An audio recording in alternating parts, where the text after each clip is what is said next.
and the crook. Well, actually...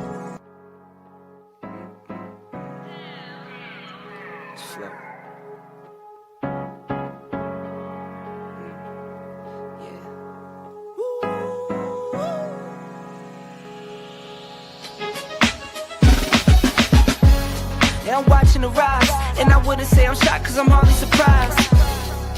This one's for the ride, this one's for who knew I'd make it, just needed some time. This one's for my wife, could've left 1,000 times just so by my side. This one's for the grind, I knew it would happen, just had the strength in my mind.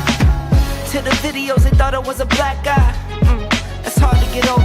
A foreigner in the sport, but I'm fully devoted. I don't take it for granted that the door's been open. I knew I was different, I knew I was chosen. A breadwinner, but I'm soft-spoken. Authentic like a 5950 and there's no cap. Let's have a toast to that. Let's have a toast for the real ones. Let's have a toast for the real. Let's have a toast for the real ones. Let's have a toast for the real. Let's have a toast for the real ones. Have a toast for the real. Let's have a toast for the real ones. Have a toast for the They done baptized the bad guy. Still don't follow religion. The fabric's not average. The cotton's Egyptian. 500 for the shoes, come dirty, but the European. Less is more and less is the bank. Up the score, I pull up from trade. From the tray, I'm ballin' like Trey. Do what I can, I do what you can't. I wrote this 30,000 feet up. 10 toes stay G'd up. I'm tryna get that type of wealth, like a house on the hills, can't see us. Say the money still me up. Stay humble, stay teed up. I don't tell you how to live, so don't hit me with no weak stuff. And if you know the deal, then you know the deal. If it's real, then you know. Yo, what's going on, y'all? This your man Marcus A. Brown, and I'm here to tell y'all that I just got done with my first consultation with the brother Andre of Love Crossing Borders. I just wanted to give him his praises. I need y'all to do two things if you haven't already. If you haven't, subscribe to his YouTube channel, Love Crossing Borders. Also, if you are going to Colombia, if you're thinking of going anywhere, traveling internationally, please consider booking a consultation with the OG Andre of Love Crossing Borders. You will not be disappointed. I'm a fan of the channel, so I booked a 2-hour session just to show support, just to show love and say what's up. He provided a wealth of information, way more than I was even expected. He has an excellent presentation. So I just wanted to let y'all know you will not be disappointed. Book the consultation, subscribe to the YouTube channel if you haven't already. Dre, man, I appreciate you. I will be out in Colombia, and I look forward to linking up with you. And y'all, get in tune with him if you haven't already. Tell him MAB sent you. Peace. Let's have a toast for the real ones. Let's have a toast for the real. Let's have a toast for the real ones. Let's have a toast for the real. Where are all the black men? And I'm not talking about the scammers, the drug dealers, the robbers, and the crook.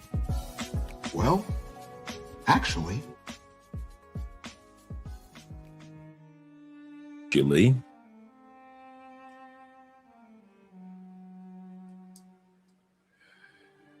You would think after 200 plus, almost 250 years after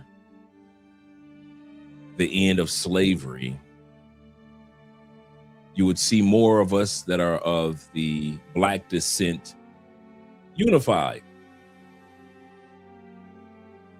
Then came the Reformation age, no unification. Jim Crow, no unification. Then we saw a glimpse of togetherness during the civil rights movement. And we thought that from the outskirts of that things were going to be on point. We had Black Power. We had civil rights leaders. It was the 60s and 70s. We owned our own businesses. Everybody could purchase a house and a car. They were so inexpensive.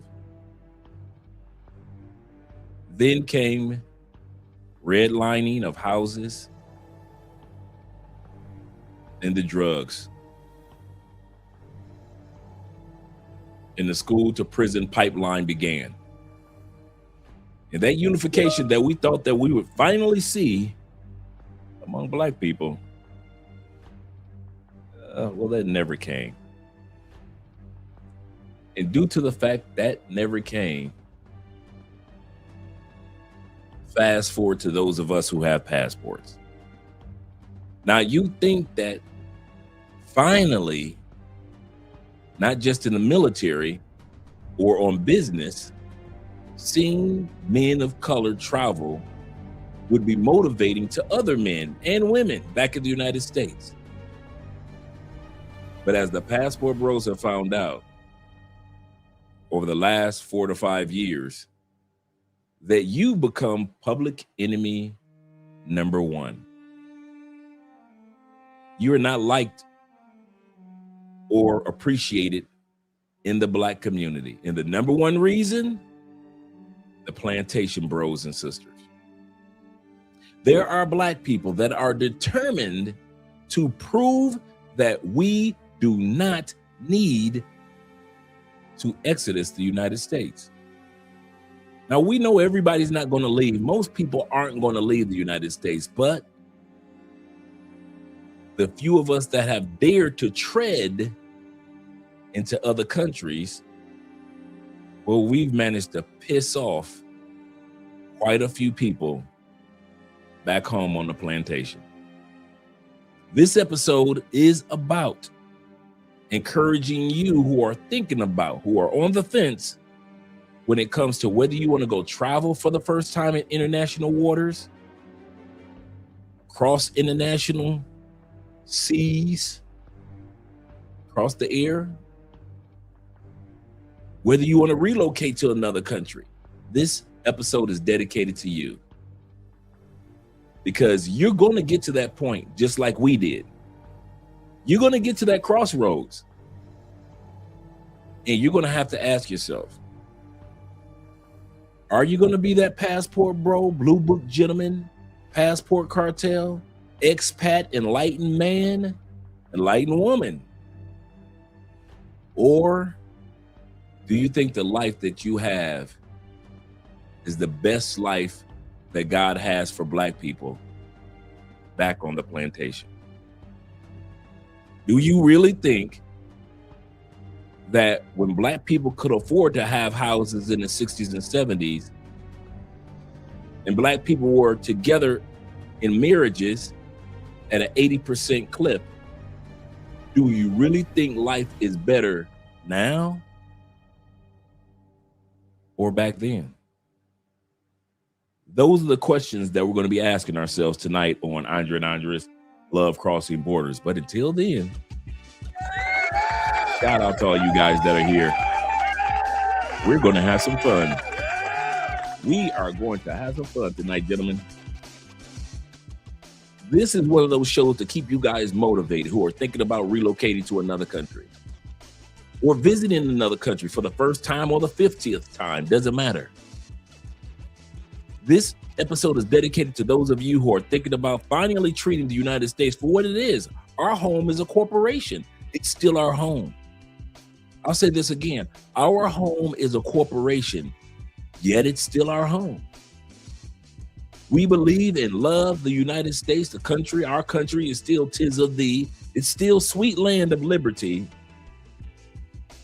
But there are those of us who realize that there are some kinks in the armor, no matter how many countries we bomb. Shout out to David Dice with the super chat. First one with the super chat. Shout out to all you guys who are supporting the channel by way of PayPal, Cash App, and super chats. Remember, when you support by Cash App, that means that we do not lose the extra 40% that YouTube takes away. So we get all the whatever donation that you want to give to us tonight. When you're sitting there by way of Cash App that's scrolling at the bottom of your screen, or PayPal, you will not be losing out 40% of your hard-earned money by supporting the channel. Shout out to all you guys that are here. And starting with David Dice. David says this. He say, Andre, you said a lot of great things that I personally use daily. But the greatest thing that you said was, I'm not loyal to skin color. My loyal is to quality people. Absolutely correct. That helped me greatly. Oh, yes. I don't care about what particular color brand that we walk, or what race brand we walk around with. I don't care if it's white or you call them Caucasian. I don't care if they're Asian or if you want to call them by what country they're from. I don't care if they're Latina or Latino or you want to call them by whatever flag they represent. I don't care if you're dark skinned black, light skinned black. I don't care. If you are a quality person, you are on my team and I'm on your team. I support you. I pray for you. I keep you lifted up as a quality person, male or female, or even those who are of the LGBTQ community and you're traveling. I keep you lifted up in prayer all the time because I want the best for those of us who are, yes, quality people. Shout out to my brother. Yes, sir. Yes, sir. Let's get the shout outs going, gentlemen. Once again, David is numero uno this evening. He say, family, friends, Andre and Andrea love crossing borders. We must be doing something right. Yes, sir. He knows me oh so well. We must be doing something right because we got my brother Don, aka Don, or the Don JP is in the building. Good evening to you as well, Don. Glad to see you here. And what have we done? This is a streak going on. This is a streak. Shout out to my brother, Hombre Lobo. Hombre Lobo is in the building. Shout out to you, brother. Yes, sir. Glad to see that you're here. Let me scroll down a little further. See who else we got. We got Bobby Coltrane of the Coltrane family, that is, in the building. Glad to see you here with my boy, the Twan in the building. Salute to you, Twan. Glad to see you here, brother. Oh, we're gonna have a fun one tonight, Twan. Sit back, enjoy yourself, man. We're gonna hear, cause tonight, Plantation bros are all over TikTok. Plantation sisters are all over TikTok. And they are adamant about the fact, like, listen, we are not leaving. To all the Plantation bros and the Plantation sisters, we don't want you to leave. We don't. I don't know why y'all think that black men and black women that travel want y'all to follow us. No. If you want to stay stuck in the United States and pay for the bombing of countries, struggle, watch your parents struggle. I was watching a show the other day and a man went to the hospital and he lied to his physician. And the doctors were like, well, what happened? Have you been, you got medication? He said, yes. Have you been taking your medication? He's like, yeah. They did examinations. They said, bruh, we could tell you have not been taking your medication. So tell us the truth. And you know what the truth was? The old dude had to say, well, the truth is I take my medication only twice a week. Because each one of the pills are $100 a lick. No, he said he was like 100 for 90, my bad. Almost $10 a pill. He said, I can't afford that. I'm retired. I'm on what's called in the United States a fixed income. I can't go any higher or any lower. And so in exchange to get food to eat, he was only taking his medication twice a week. It ended up in the hospital anyway.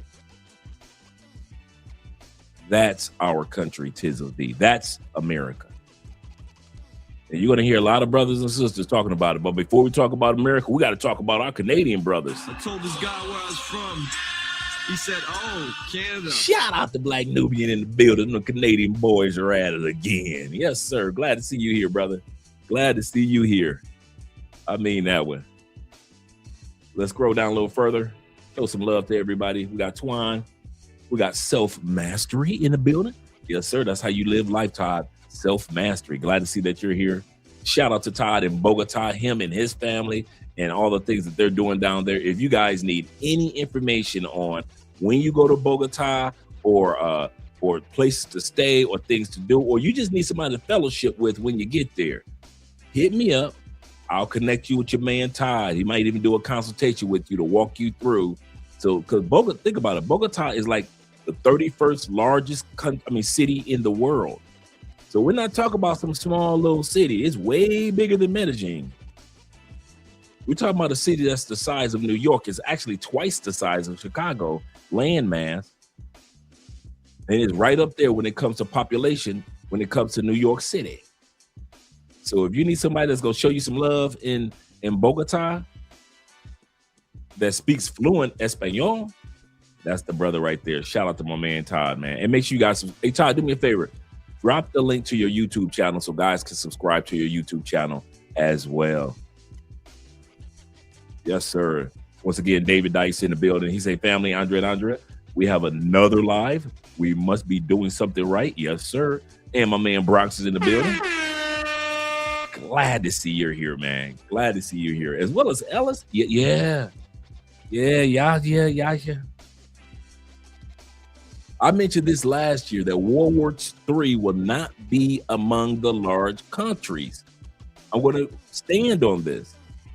World War III will be the large countries using the smaller countries to do battle. It will not be an attack on the larger countries. Russia, no. United States, no. China, no. It's going to be all these small countries that these larger countries are using. Just like you've got bases that are already being set up in different countries of Africa for the Chinese and the Japanese. Just like you got here in South America, North America is trying to take over South America. Okay. Did not Trump and them give $40 billion to Argentina? You know why? Because Argentina, Uruguay, and Paraguay is a lithium capital, for batteries and stuff. That's why they're trying to buy them. Colombia, they're trying to get petroleum from Colombia. Venezuela, do they need no good Venezuelan oil? No. Who needs Venezuelan oil? They're going over there to get Venezuelan oil and getting lithium from Argentina. China. Who was getting oil from Iran? China. Who is America trying to do battle with? China. Is America using large bombs and bombarding China? No. What is America doing? It's going after smaller countries. China is establishing itself in smaller countries in Africa and in South America. Same thing that the United States is trying to do. They don't care anything about the Venezuelans. They don't care anything about the Iranians. When last time in your lifetime, have you ever had a president in the United States that gave a dang about Iran? We've bombed over there 100 times. Iran and Iraq, come on now. So why are they over there trying to be friends or be peaceful with them? Because they're trying to blockade the oil that China gets. That's what that's all about. So yes, World War III has started, but it will be the smaller countries that they use like a chessboard. Now, it won't be just the larger country. Shout out to Mr. being in the building. Shout out to you. Glad to see that you're here, brother. He says, so far, too many black folks with their skin color that's a good way of putting it, on a pedestal. And they're saying the saying goes, Rick Sanchez for Rick and from Rick and Morty. I got to get my Rick and Morty back on. Got to get back on top of that. Shout out to Rick and Morty. He said, I'm not concerned with your boos because I've seen what y'all cheering. Boy, that's a good way of putting it. I am not concerned with y'all boos because I've seen what y'all cheering for. Do not let that go over your head. What's good, brother? I'm doing great, man, Mr. J or MJ. I'm doing good. I cannot complain. We went to church service this morning right around 9 o'clock. Then I had some homework to do. Then I had a consultation to do. And now I'm here with you, brother. So this is my relaxation time. Our relaxation time. MJB is in the building. Glad to see you here, man.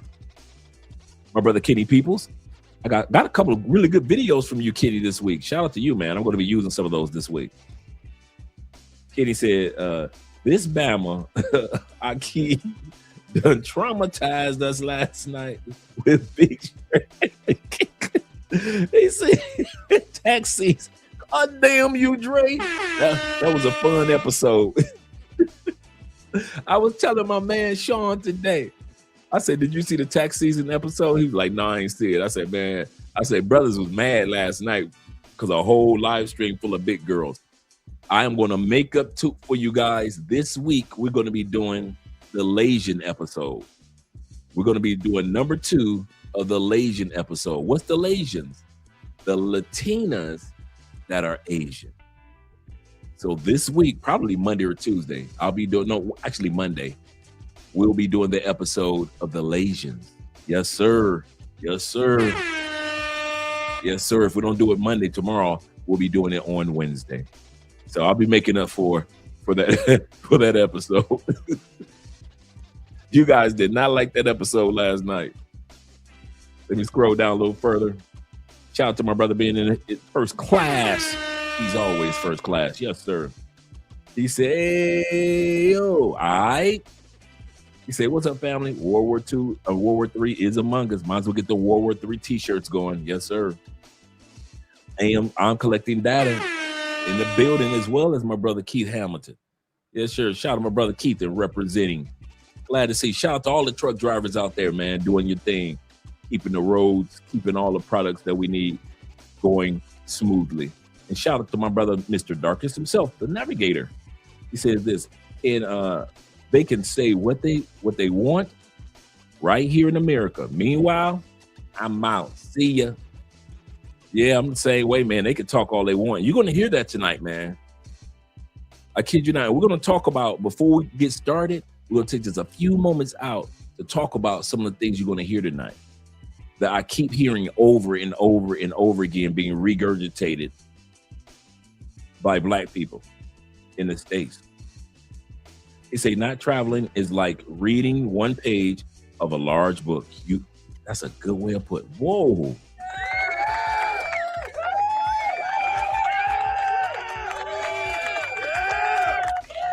We got the Rick and Morty. Now we got even more knowledge and insight. He said, not traveling is like reading one page of a large book. You miss so much. I got to keep using that. Man, you guys are dropping some gems tonight. Shout out to Jeffrey Rice of the Rice family in the building. He said passports are still going crazy. They just not saying it. It pisses off the ladies. That's so true too. And my favorite YouTube name, The African Wolf, is in the building. Shout out to you. He said, brother, y'all get your passports and leave 2026 Exodus from the plantation. Man, listen, however you got to do it, if you got to, like I always say, whether it be 5 months, 5 years, or 15 years. You know, the guys that still got your mom to take care of, dad, you still got your kids' responsibility, and you may not be able to leave out in 15 years. So be it. But you still get a chance within that time period to travel back and forth to see what countries in which you might want to live in by the time you get ready to leave. He say, this is the year, make moves. You guys can see things that I can't even see. So you guys are adamant about that. Shout out to my brother AZ in the building. Shout out to the West Coast boys out there. Let me show the West Coast some love.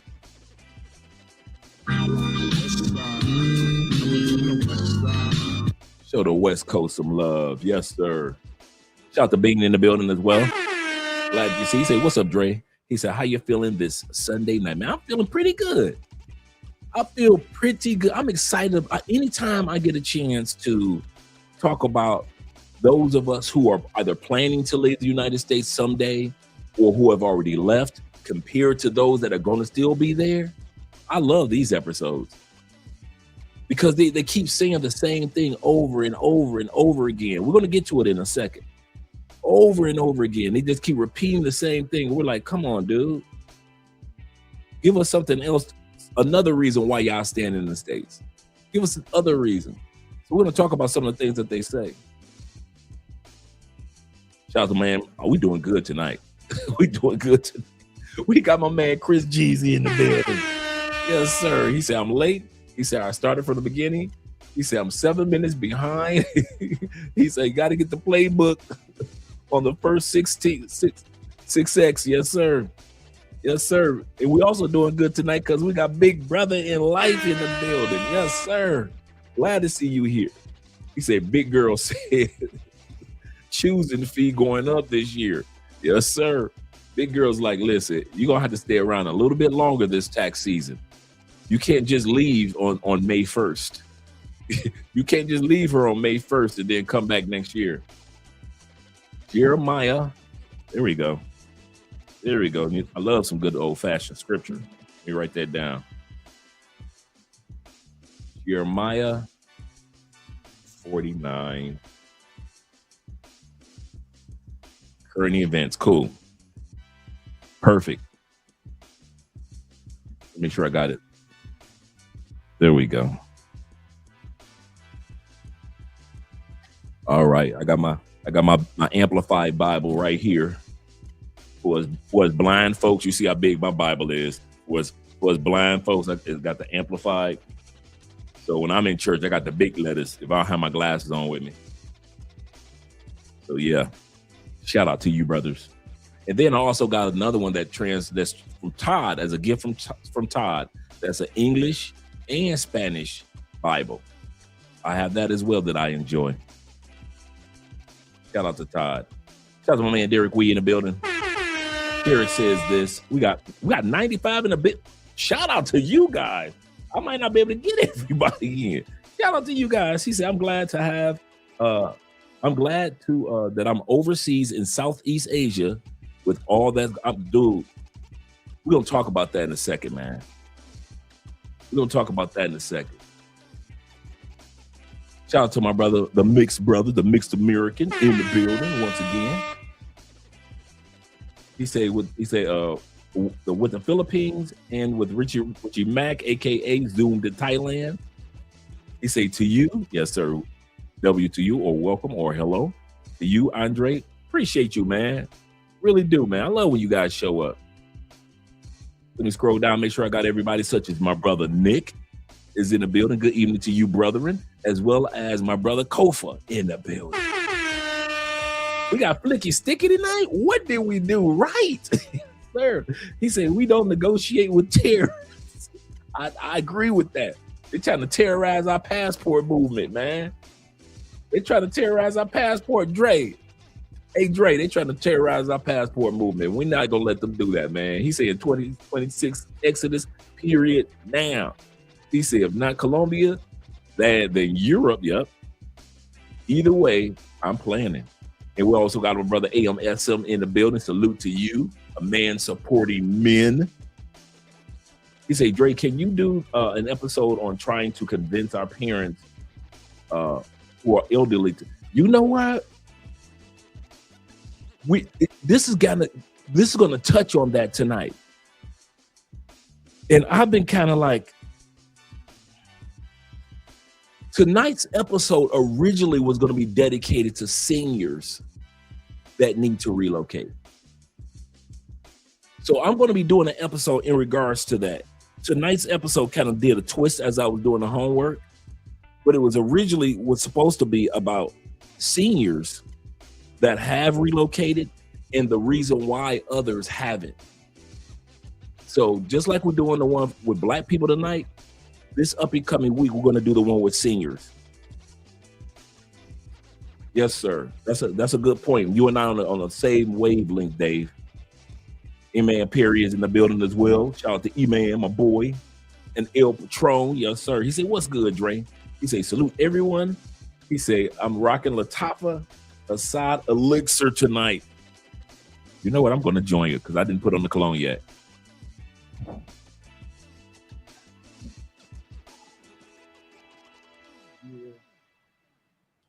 Here.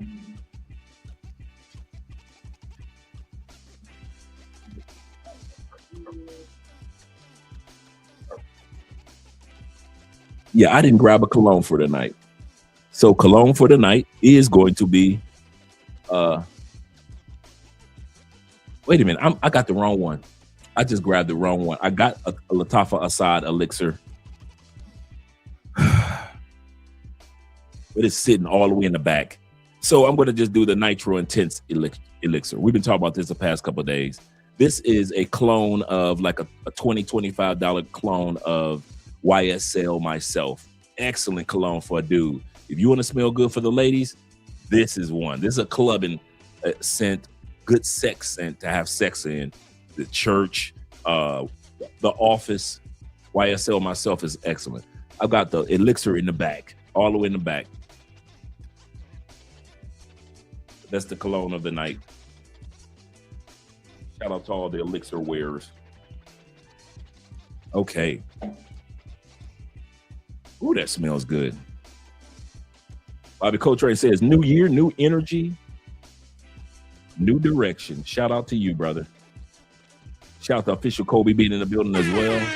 Yes, sir. As well as we got Jay Kaysen in the building as well. We're doing some salute, fellas. Salute. We got Jay in the building. He said the women overseas much better. Yes, sir. Yes, sir. Bobby says, Dre, you want to get the Ethiopian Bible? That's two. That's on my list of books to add to my. It's kind of funny that you would mention that. I was thinking about the Ethiopian Bible the other day because I want to add that to my collection. I was actually studying that about a week ago. You know, you're studying stuff on YouTube. You know, me and Andre kind of book nerds. So just in case you ever wonder, that's us. And so I was thinking about while I was studying, I said, yeah, I got to get a copy of the Ethiopian Bible. Yes, sir. Perry said, I'm done with Trump. Shout out to my brother Will in the building. Yes, sir. My neighbor. He said, Dre, please check your PayPal. I'll check that out. Yes, sir, gentlemen. And shout out to Will with the $10 love over on the PayPal. Appreciate that, brother. And appreciate you guys supporting by way of PayPal, Cash App, as well as the Super Chats. So it looks like I got everybody. El Patron said this. He said, that's a good one too, Dre. He said that Nitro Elixir is loud.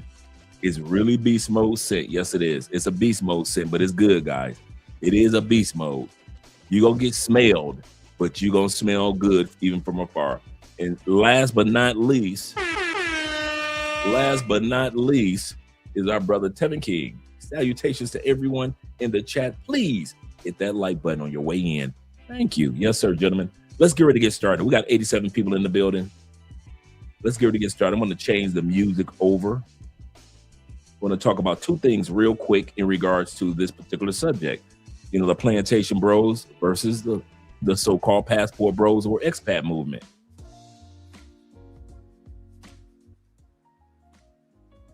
There are times, man, and I know some of you guys say I don't feel that. I've said this before. There are times where I feel like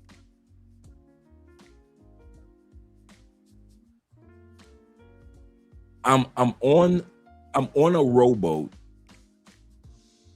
You know how I feel living outside the United States? I feel like I'm standing on top of the iceberg that the Titanic ran into.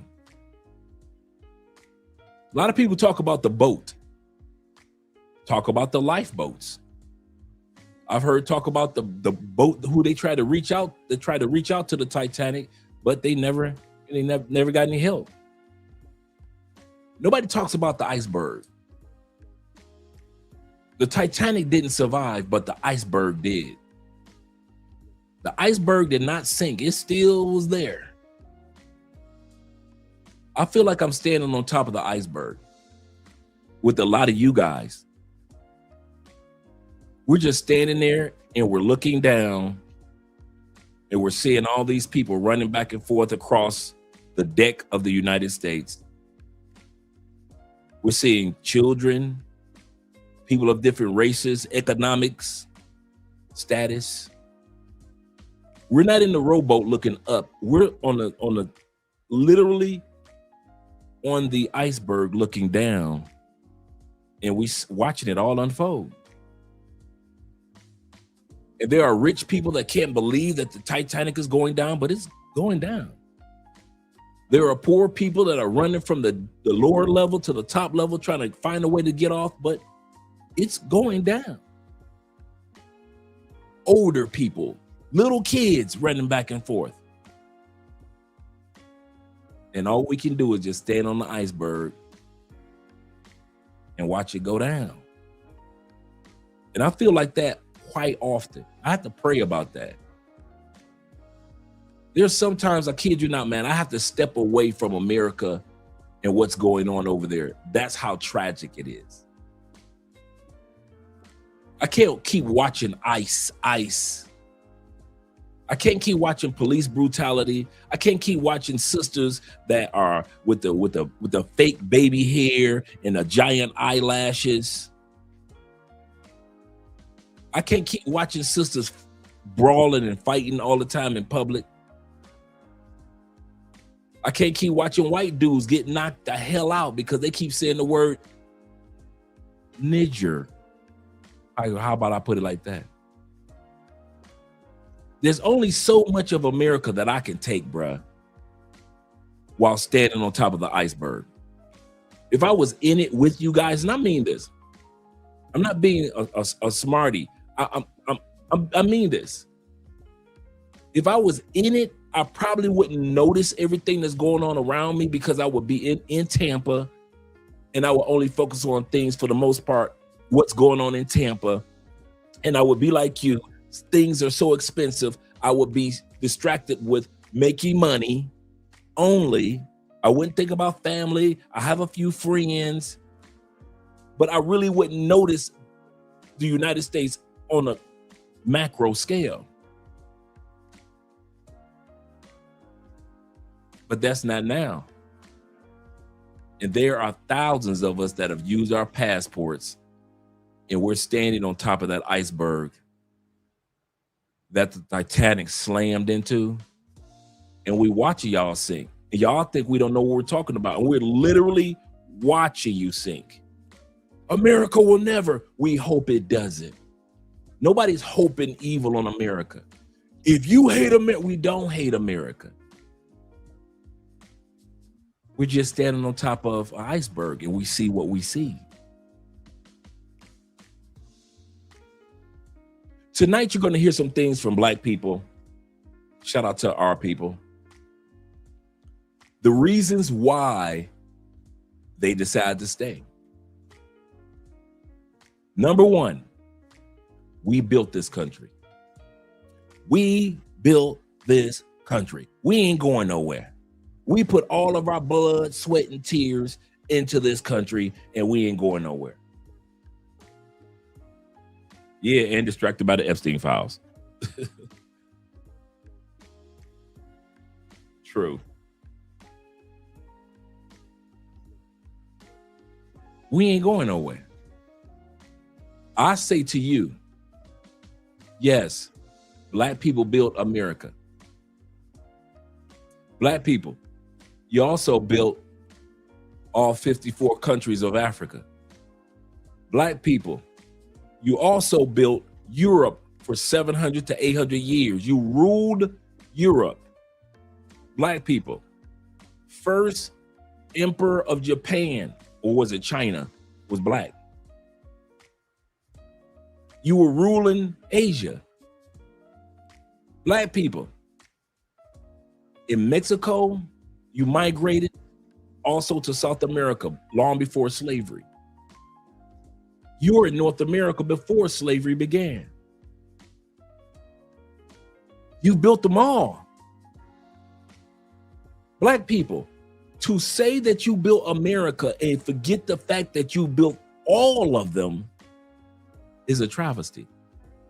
So you can't use that excuse. Number two, racism is everywhere.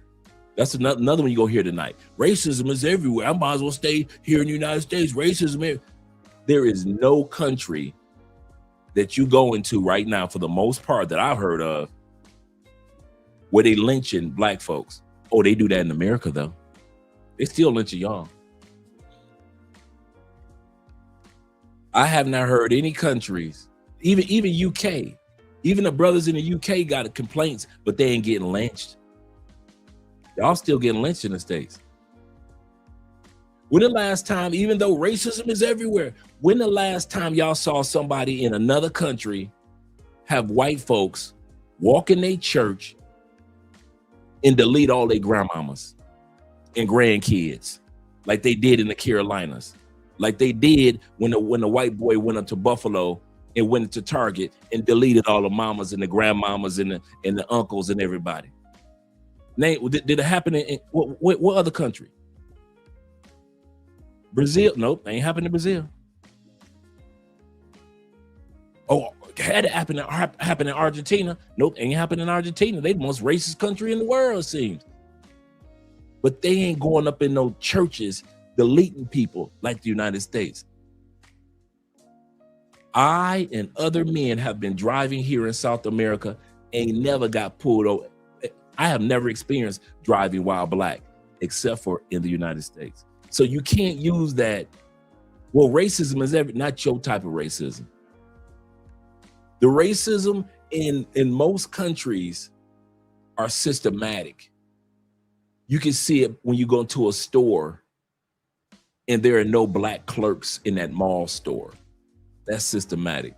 When you see that there are more whites or mestizo Colombians that own properties than blacks do, that's systematic racism. When you still have black maids and dog walkers, that's systematic racism. But these white Colombians ain't walking around every day doing some racial stuff and deleting people. And the people in China are not walking around deleting people. And the people in the Philippines and people that are even in Ireland are not walking around deleting the black Irish like the United States. Do not compare your racism to what everybody else experienced. It's bad enough what all of us experience. But America, you got evil racism locked down. You got it on, like, don't nobody do racism like you do it.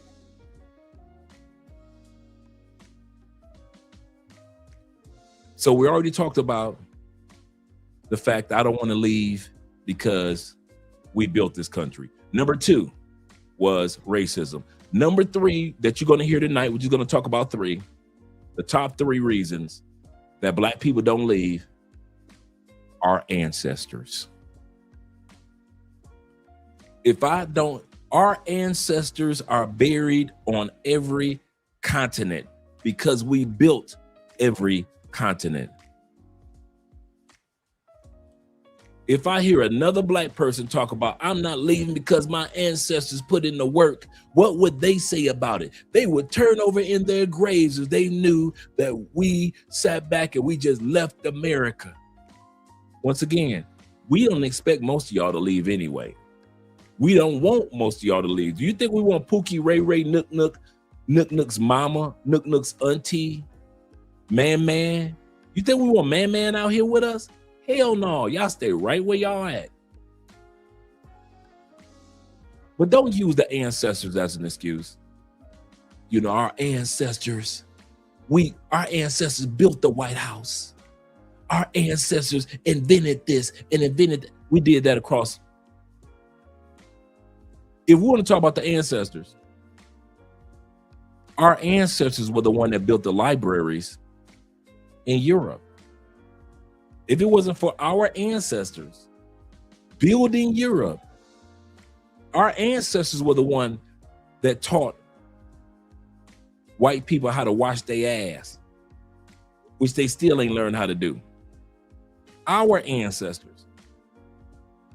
So to sit back and act like our ancestors only exist in the United States, black people, you're doing our ancestors a disservice. What's my point? You guys are going to hear this throughout the whole night, so expect to hear it. The same excuses. Racism, I might as well stay here. We built this country. We gave it all these inventions. Or our ancestors. Now, for those of you that believe in that, So be it. But just like Iman just said, our ancestors were a migratory creature anyway. That's how we got all over these places before Columbus. Because our people have always been migrators. Always creative, always inventive. When Europeans were still stuck in the caves, we were migrating. When they were still up in the cold of Greenland, in the Nordic areas, we were migrating. They could have made it to the States long before we did, but they didn't. We were in the States years before they were. We've always been a migratory people. Always. But black people in the United States trying to act like, well, that wasn't us. Shout out to Michael being in the building. Glad to see you here, brother. Glad to see you're here. And Guy Incognito. Racism, we the best. Let's continue on. Let's go to the video. Let's get started. If you weren't already aware, there are a lot of African Americans who are actively leaving the United States and going to a number of different countries. And this comment says like, wow, you know, for the first time in history, African Americans will be dispersed around the world instead of like concentrated on this land. And I had a crazy thought, and I just need y'all to like walk with me real quick. What if we aren't supposed to be here? Have we thought about that? What if we aren't supposed to be here? What if we are supposed to leave this country on our own terms? We weren't brought here on our own terms. So what if we were supposed to leave on our own terms? I said that and y'all laughed at me. You know I'm going to bring that beat back. I said that over the last 4 years, that when we were set free as slaves, there was nothing in the rule books that said that we need to stay on the plantation of the United States. Nothing. The United States tried to call themselves giving us Liberia, right? The country of Liberia. United States didn't tell us when they were shipping us over to Liberia, when we thought it was free, there were people already still living there. United States was still doing the same thing they did to steal the United States. Go take somebody else's land that's already there. There were people already living in, tribes already living in Liberia. And now they want to ship us over as free slaves. Fight it out. That's the best that we got. You better fight it out. Yet and still, many went to Canada. Many free went to Europe. Many came to Mexico. What's my point? I've been saying for years, the worst thing that Black Americans did after slavery was stay in the United States. That's the worst thing. Well, what do you mean, Dre? I said what I said when I said it. We could have still been inventive no matter where we were. We've always done it. Human history proves that Black people, no matter where we've gone, we've always been able to elevate. Always. Always. As long as there's no interference like America does, we've always elevated. So to sit back and think that if we would have left the United States, then we wouldn't have been, see, that's a lie. That's a lie that we tell ourselves as Black people. You cannot name the era in human history prior to the slave trade where Black people did not advance. And then once we became free, who was the one that created all the inventions in the United States dang near? But we didn't get the rights because we couldn't get the rights to the patents because we wouldn't have the right to get them. Who created all that stuff in the United States? Who are the architects of the United States? Who are the inventors, the instructors, the leaders, the true leaders in the United, community leaders in the United States? Just imagine if we had taken the mindset in the drive that we had for Black Wall Street, for Rosewood, and for all the other major metropolises and cities that we created businesses, and we had taken that same mindset and that same drive, starting from zero. Once again, we started from zero post-slavery. So don't act like we had somebody investing in us and all of a sudden we got Black Wall Street and somebody investing in us and all of a sudden we got Rosewood. No, we started Rosewood from zero. We started Black Wall Street from zero. And we could have did it in other countries because we've already proved it throughout our history as Black people. If we land there, somehow, some way, we're going to succeed. Somehow, some way, we're going to succeed. I think one of the worst things that we did was to keep our butt in. Now, some of us should have stayed and could have stayed. I'm with that. But the amount that stayed,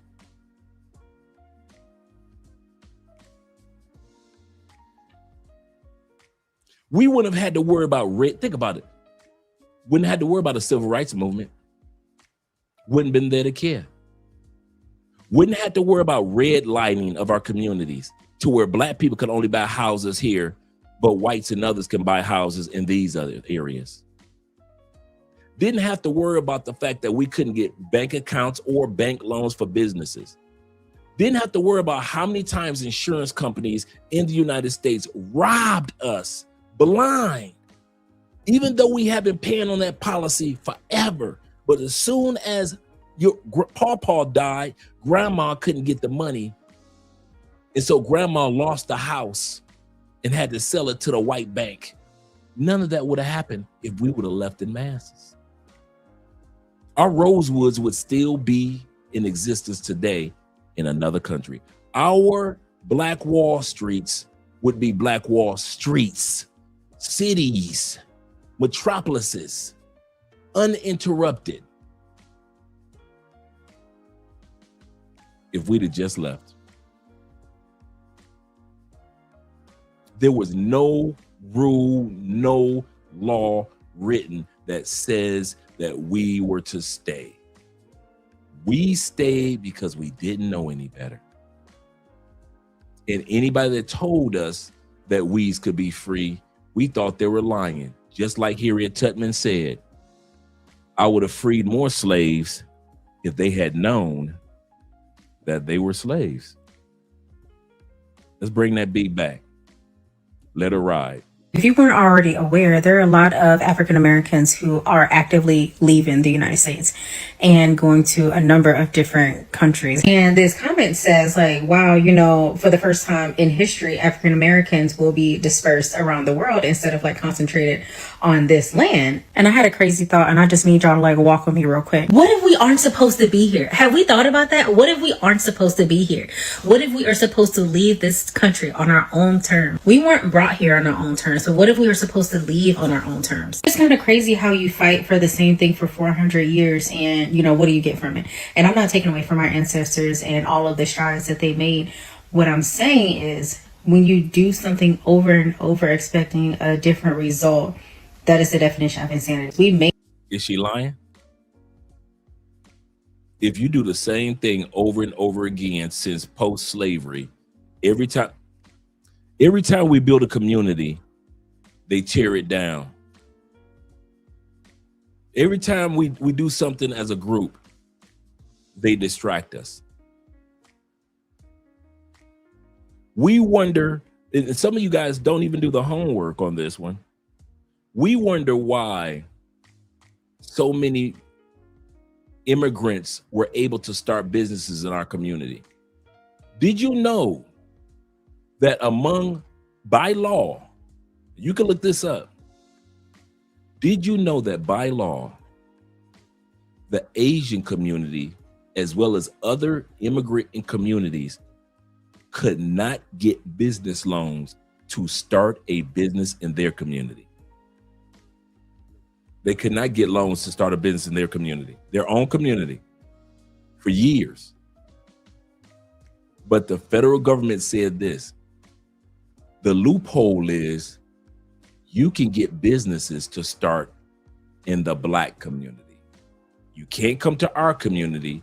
You can't build them in your community, but you can build businesses to rival the Black community's businesses. That's why you have so many Asians. That's why you have so many Arabs. That's why you have so many other Middle Eastern businesses in our community since we were little kids, because they couldn't get loans by law for their own communities to be built. So they came to our communities, took all of our money, kind of like we start to overlook our own businesses in our own gas stations, in our own restaurants, in our own beauty salons, in our own beauty shops that were already there. We gave our money to the immigrants who were able to go to their communities and build them up. And that's why you go to Detroit, Michigan right now. Detroit is trash, but right next to it is Dearborn and Dearborn Heights, which is one of the most beautiful areas in the state of Michigan. And most of that is Middle Easterners that took that money and built up their own community on the outskirts of Detroit and not in Detroit. They got all that money from a Black city. Well, what about Black people? Black people couldn't get loans at all. Think about it. There was a time we could not legally get any business loans. So they can get loans to come in our community, but we can't get loans for any community. We're starting from zero with all of our businesses at one point in time. The neighborhood that used to be the neighborhood that was there at one point in time, a whole beautiful Black community torn down so you guys could have your Central Park in New York. Just so y'all can have Central Park. The Central Park that's in all the movies was an all Black flourishing community. And you guys got it. It got, not you guys, but it got torn down. So New Yorkers could have a damn park.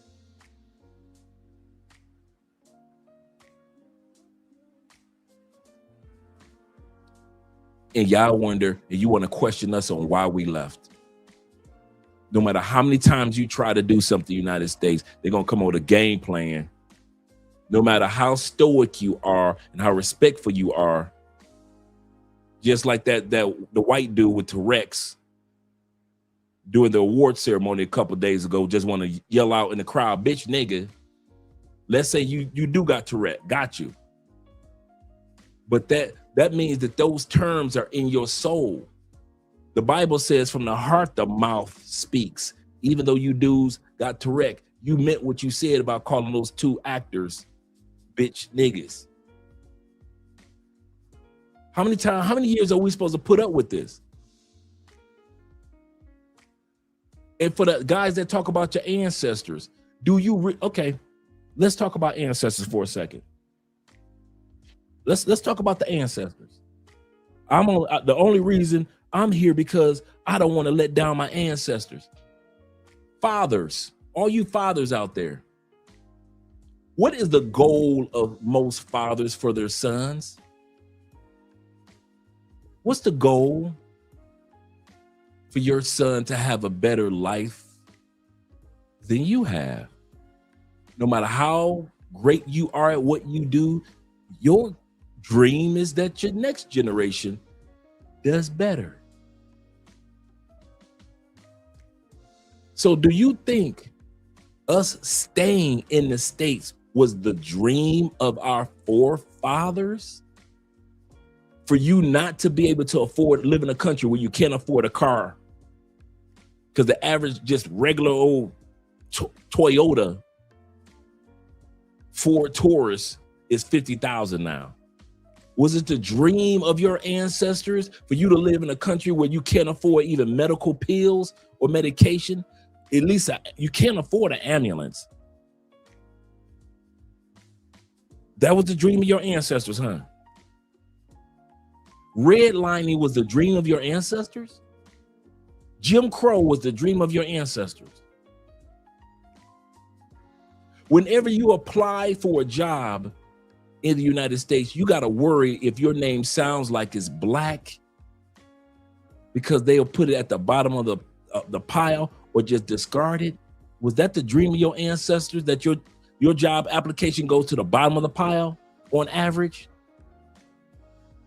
That's the dream of your ancestors. You tell me that your ancestors died so you can live in a country that it cost you $412,000 on average to buy a house, to where our ancestors in the 60s could buy a house and a car. So you telling me that our ancestors who wanted better for us, because we're the kids of the ancestors, you're telling me that what we're going through is better than what our ancestors had, and they can afford a house and they can afford a car. And they were married. If the goal of the ancestors or the forefathers is for the youngins to have a better life, we've fallen short. Don't think because we got gold chains and gold albums and entertainment and that we're doing better because we got technology now. We have fallen from the grace of our forefathers in a mighty, mighty way. Don't sit back and try to tell me about I'm staying here because of my forefathers, our ancestors. We are doing our ancestors a disservice. AMSM says this. He said, you making the FBA clique mad. I don't care. That FBA stuff, I can't get mad about stuff that didn't even exist before I left. Y'all not gonna get me into that FBA talking about stuff. Like I always say, FBA is nothing but a bunch of men and women that's jealous of the LGBTQ. When did Black people ever in the history of the United States ever consider ourselves an alphabet? Ever. So for 400, 500 years, we ain't never used the alphabet. It is funny. As soon as the LGBTQ get their alphabets and they start getting a little bit of rights with Obama here and then this president there, the LGBTQ, all of a sudden, here come FBA and all the rest of you alphabets. So y'all figure if the LGBTQ alphabets can work, maybe we can start our own little alphabet and we can get some rights. But y'all fail to realize, FBA, the one thing that the LGBTQ has is called unity. We ain't got that among Black people. Y'all got like 4 or 5 groups with different alphabets and ain't none of y'all done nothing. Like I said, we ain't never had no alphabets until we saw the LGBTQ do it. So let's not act funny style like it wasn't existing when I left the United States. Wasn't no such thing as FBA and all the rest of these groups. Now y'all want to look at the LGBTQ, get some rights, and all of a sudden here y'all go want to come up with these letters. Ain't nobody stupid. We watch it, y'all. I see you, brothers and sisters. I love you, though. I love you. My brother says this. Shout out to my man Clark in the building. He says this. He says the Daily Wrap-Up crew failed this. Yes, they did. I love them brothers, man, but yes, they did. Failed the assignment. How they let non-FBA Black woman disrespect. I couldn't believe. Man, I would have tossed her off that show so fast. Talking about dirty Black Americans. Here's what we're going to do. Us dirty Black Americans kicking your ass off this show. Bet you won't be on this show. You got to go. She got to go. Give her a glass of water and an Uber ride. She got to get the hell up out of here. Ain't no way in hell she'd have still been sitting there. Huh? What? She just disrespected those young men. FBA men are becoming weak. That's sad, man. Shout out to my boy Guy Incognito. He said, haven't seen many Black Manosphere shows talk about Trump calling the first Black president an ape. And you won't. You won't. You know why? Black Manosphere men learn this. You got to pick and choose your battle. In the book of the Art of War, the book of the Art of War, one of the first 2 things that it teaches is pick and choose your battles, know your terrain. Pick and choose your battles. Now, there are several other steps of the book of Art of War. Pick and choose your battles. You can't go after everything. You won't win everything. You got to pick and choose your battles. I know in America, there's so many things coming against us, brothers and sisters, that we want this take care of, that, but we got to pick and choose our battles. We can't go after everything. Also, know your terrain. Are your enemy up, looking down on you? Is it a stormy moment or is it a sunny moment? Know your terrain. Is it mud? Is it snow? Is it sleet that you're battling on? Is it dry ground? Is it grass? Is it in the meadow? Is it in the woods? Know your terrain. You got to know what type of atmosphere you're in before you go to battle. Great book, The Art of War. But great point. So you won't be seeing brothers talking about that because their brothers consider that there are other things that are more important than battling Trump when it comes to every time somebody white puts us up on a billboard. We don't waste our time talk about how white people don't wash their nasty asses, do we?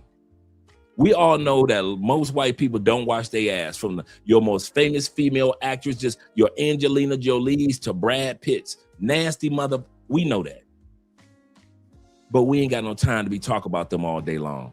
So we let them do the childishness while we focus on the important things. And that also goes for the Black Manosphere. Got to pick and choose your battles. Shout to Bean in the building. Bean says this. He said, hello, keep speaking the truth, facts, good information. Yes, sir. Yes, sir, Bean. Yes, sir.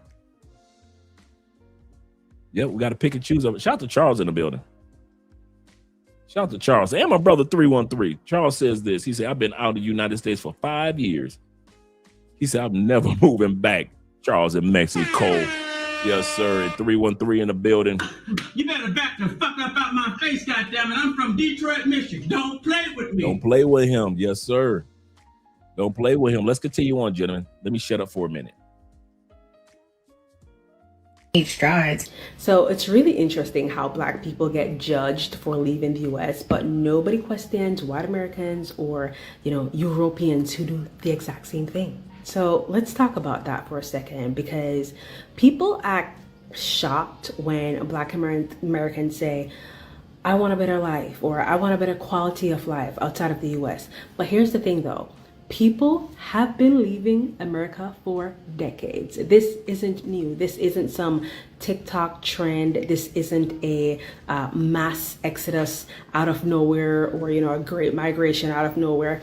Expats, retirees, digital workers, entire families, they've been quietly leaving because they saw it coming a long time ago, okay? Long time before all of this started happening. Yet somehow when Black people say the same thing, it becomes, why would you leave such a great nation? Yep, she 100% correct.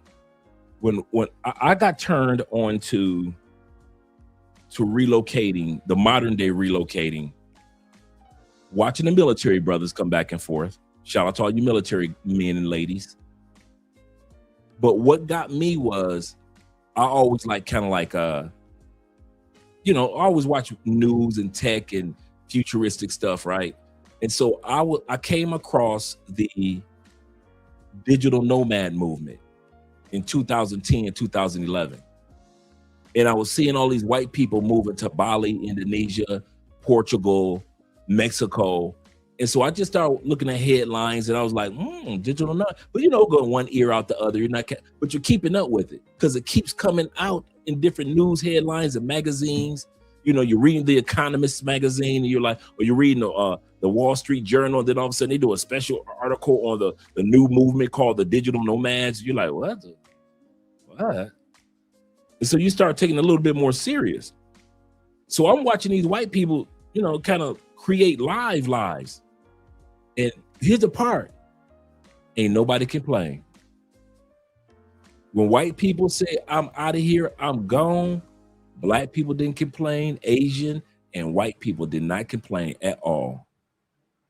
They were actually holding major digital nomad conferences back in 2013, 14, 15, major auditorium conferences of white people saying, we ain't criticizing each other. We want to know how y'all doing it, how y'all getting these online, because online jobs weren't in back then. That wasn't an in thing in 2011. And so white people started teaching white people how to get jobs and start businesses online.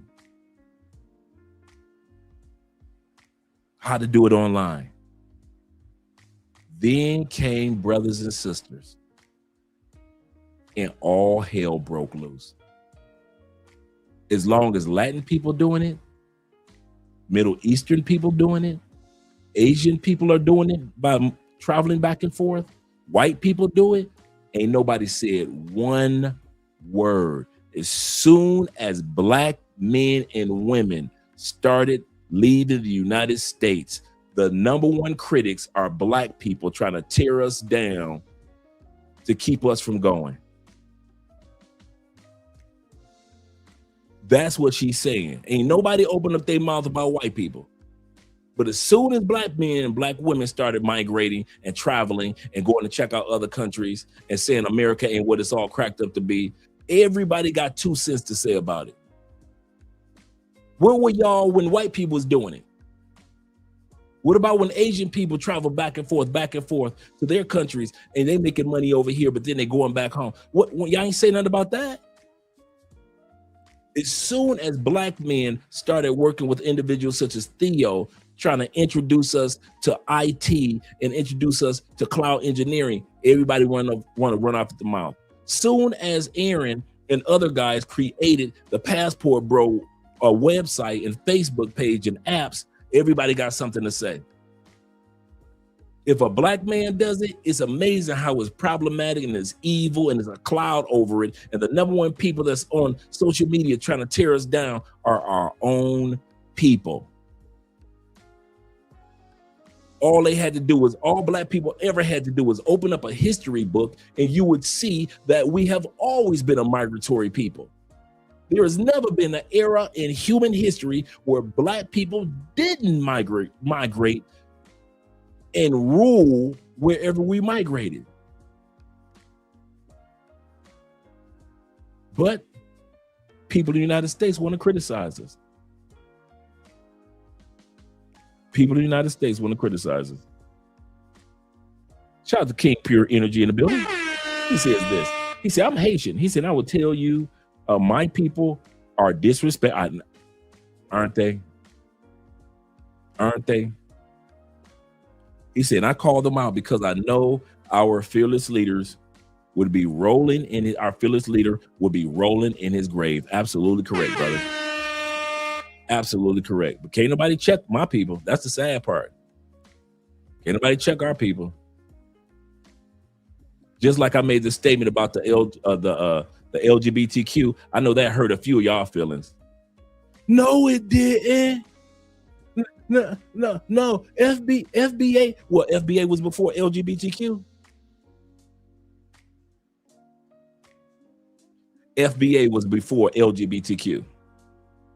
And all y'all other black alphabets was there when I left the United States. You tell me y'all had all, when I left in 2016, I started traveling in 2015. When I left almost 10 years ago, you trying to tell me y'all had LGBTQ in 2016? I mean, y'all were FBA in 2016, and all this, and the new black flag, you know, the new black flag that they got, and I like that flag color. It's all black with like the little red stripe to the side. I like that flag. You telling me y'all was waving that flag on a regular, not few people. I'm talking about all y'all on a regular. Hell no. Y'all sat back and watched the LGBTQ get them rights during the Obama administration, and y'all was like, let us create some letters too. We ain't never had no letters. All of a sudden, y'all want to see somebody else. Just like I give you another thing that we do that come from the LGBTQ community. You ready?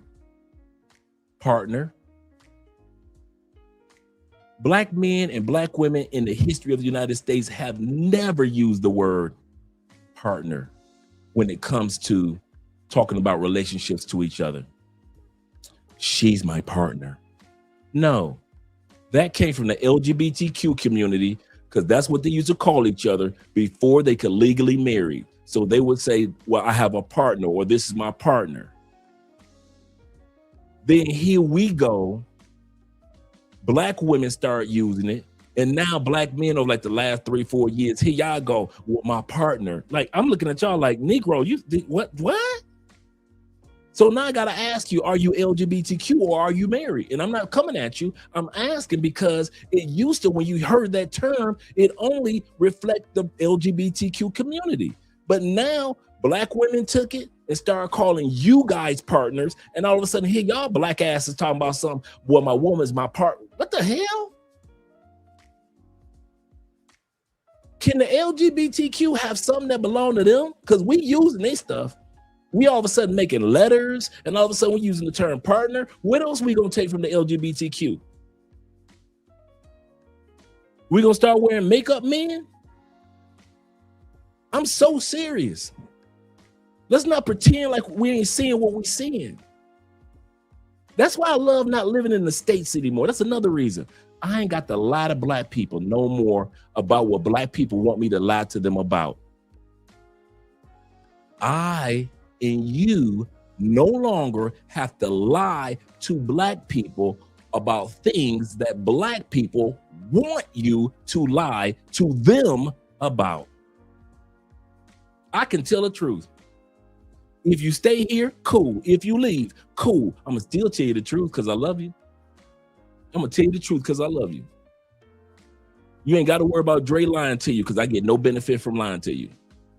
And everybody knows it, and we don't say anything. We all know that the term partner came from the LGBTQ community, but we play hush hush and pretend like we invented it. No, we didn't, black people. That's from the gay community.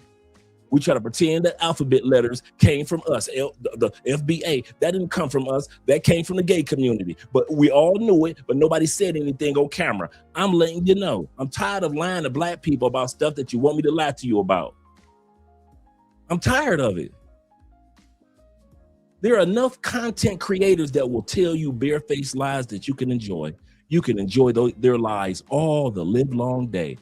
I am not going to be another one of them, me or Andrea. And I mean that. We got enough people out here lying to us, man.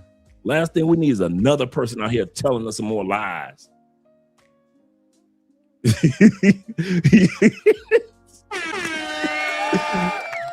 Shout out to the subscribers and the unsubscribers. He said, knows the Bible doesn't even say partners. Facts. Facts. He said, I'm tired of it too, Dre. I know you sit back and you hear it. And you kind of like, I say it's none of my business. If the dude want to call his wife partner, cool, it ain't my wife, so I ain't. So we don't say nothing. But since we're talking as a group, dude, we all know where it come from. We all know. We all know that come on, the black community among men. Let's talk men. We know that sagging pants come from the prisons and it meant when your pants were sagging in prison that your booty was available to another man. Everybody knew that. Everybody knows that to this day. Any of you dudes that ever let your pants sag or you walk with sagging, everybody knows that came from prisons where black men were in prisons. And if you let your pants sag like that, that was equivalent to having a thong on and you were showing another man that your booty is available. Everybody knew that. So when it came to the streets, dudes that were in prison was like, why y'all dressing like that? Oh man, it's the style. No, bruh. That's in prison. Do you know that's in prison? Dudes was getting out of prison from giving up their booty, came out still sagging their regular pants. Then their sons, gay dudes in prison do have kids. I don't know why y'all think that gay dudes that be in prison, they go to prison and become gay a lot. But on the streets, they got kids. They got it. That's the part that blows dudes away. Like, what? He gay? He got kicked? Yeah. He giving up his booty though? Yeah. And his son saw his daddy sagging. So 2 or 3 generations later, they still walking around sagging. And now the kids don't even know where it originally came from. But those of us of our generation, we already know where it came from. But it'll be those of you that will sit up there and expect me to lie to you because you want to hear me lie to you about sagging. Sagging is one of the number one signs of that you are an available homosexual. Shout out to the homosexual brothers, but homosexual in prison. Everybody knows that. I don't know why y'all try to pretend stuff it ain't what it ain't. It is. And so is that FBA thing. The FBA is nothing but it's not saying that you are LGBTQ. I'm saying that you saw the results, the benefits of using letters, because they got so many laws and so many breaks and so many opportunities that came their way once the gay community came together and created letters, meaning that they were unified. They were getting laws passed. You saw it under the Obama administration. You complained about it under the Obama administration because you was like, how can this black president look out for gay people when he said he a Christian, but he ain't looking out for the black people? I saw y'all cuss and fuss throughout the whole 8 years of the Obama administration for all the things that he was doing for the LGBTQ. So here y'all asses come. We gonna create some letters too. And now y'all got 4 or 5 letter groups out there, but ain't none of y'all unified. That's what's hurting the FBA. That's what's hurting the FBA. None of us are unified. Once brothers get unified, watch what happens to the world. Let's continue on with the video. I'm going to shut up for a while, man. Let the videos roll. But this sister is right. When black men and black women start traveling, everybody got something to say. And let me be clear, Black people are not obligated to stay and keep fighting systems that refuse to change. It will never change. It hasn't changed for years, hundreds of years. It's not going to change now. That is not a moral duty. That is not betrayal. That is self-preservation. And honestly, you guys, most of the people judging have never actually lived outside of the US or spent an extended time outside of the US. And I'm not talking about, your 2-week all-inclusive Cancun vacation. That does not count. You can come in. I'm talking about paying rent abroad, using healthcare abroad, buying groceries abroad. That's my 2-year-old toddler and his dad. I'm talking about living in another culture, understanding another economy, because once you do that, you start asking different questions like, why is healthcare cheaper? Or why does healthcare cost less, but it still has a great quality? Why is my money going further? And yeah, we can talk about currency arbitrage and, currency conversion and all those things, but it also works. It also makes sense equally for the locals as well, is what I want to say, right? True. You're probably going to ask yourself, why does my nervous system feel calmer, right? Do yourself a favor and travel. Take a sabbatical somewhere else, okay? And then come back and tell me whether people leaving the US are crazy or if they just saw another option and choose peace. Wanting a better life does not make you ungrateful. It makes you aware. I'm going to say it, going to cover it. There seems to be such a disdain for men leaving the United States to go travel other places. Men have been doing it for years. But now that the collective of men or black men have decided to do that, there seems to be a problem. There seems to be a problem with that. There seems to be a problem if men now wants to leave and go other places. Why would he do that? Those women, you must be going over there for sex. Let's be for real about it. You're going over there because the women are broke over there. You're going over there for little girls. You're going there because the economy's bad over there and you got all this money and you're going to just go over there living like a king. I saw another creator do this and I wanted to ask ChatGPT to see what response I would get. What would happen if Black Americans left the USA? So here is what would happen if Black Americans left the USA, y'all. Number one, economic impact. Black Americans contribute $1.6 trillion annually to the United States budget. Number two, social and cultural impact. Black Americans have shaped music like blues and hip hop, fashion, sports, art worldwide, and the USA would lose this if we left. Number three, political impact.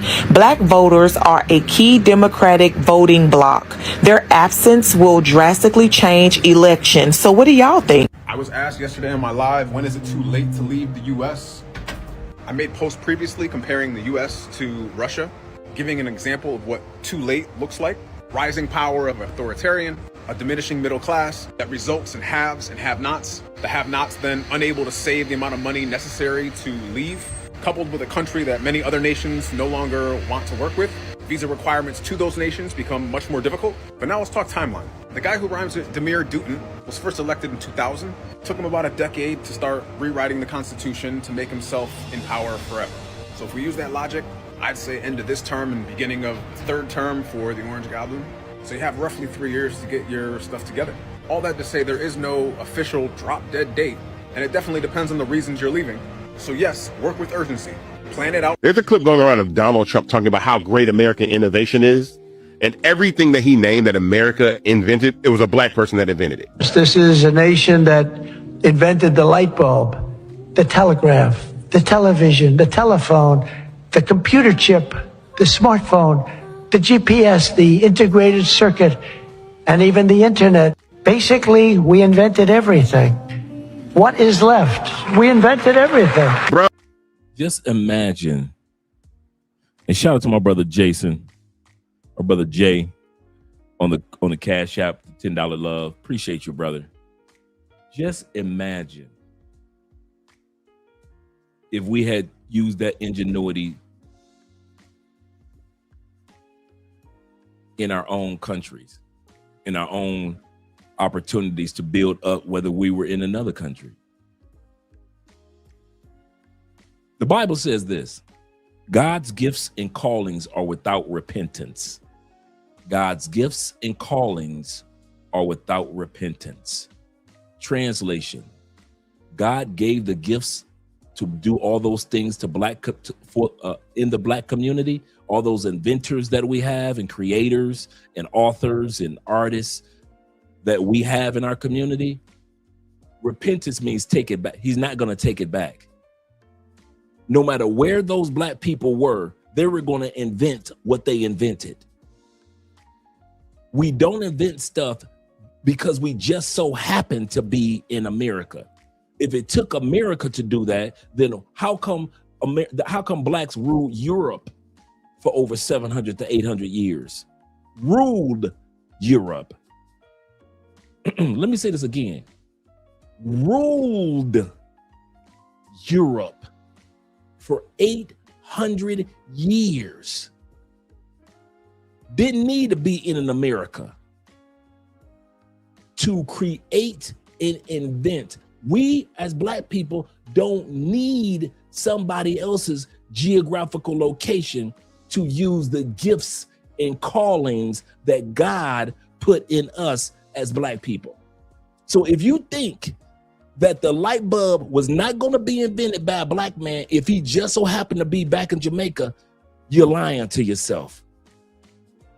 God's gifts and callings are without repentance. If you think the woman, the sister that created the home burglar system was not going to be able to do that unless she was in America, you got God twisted.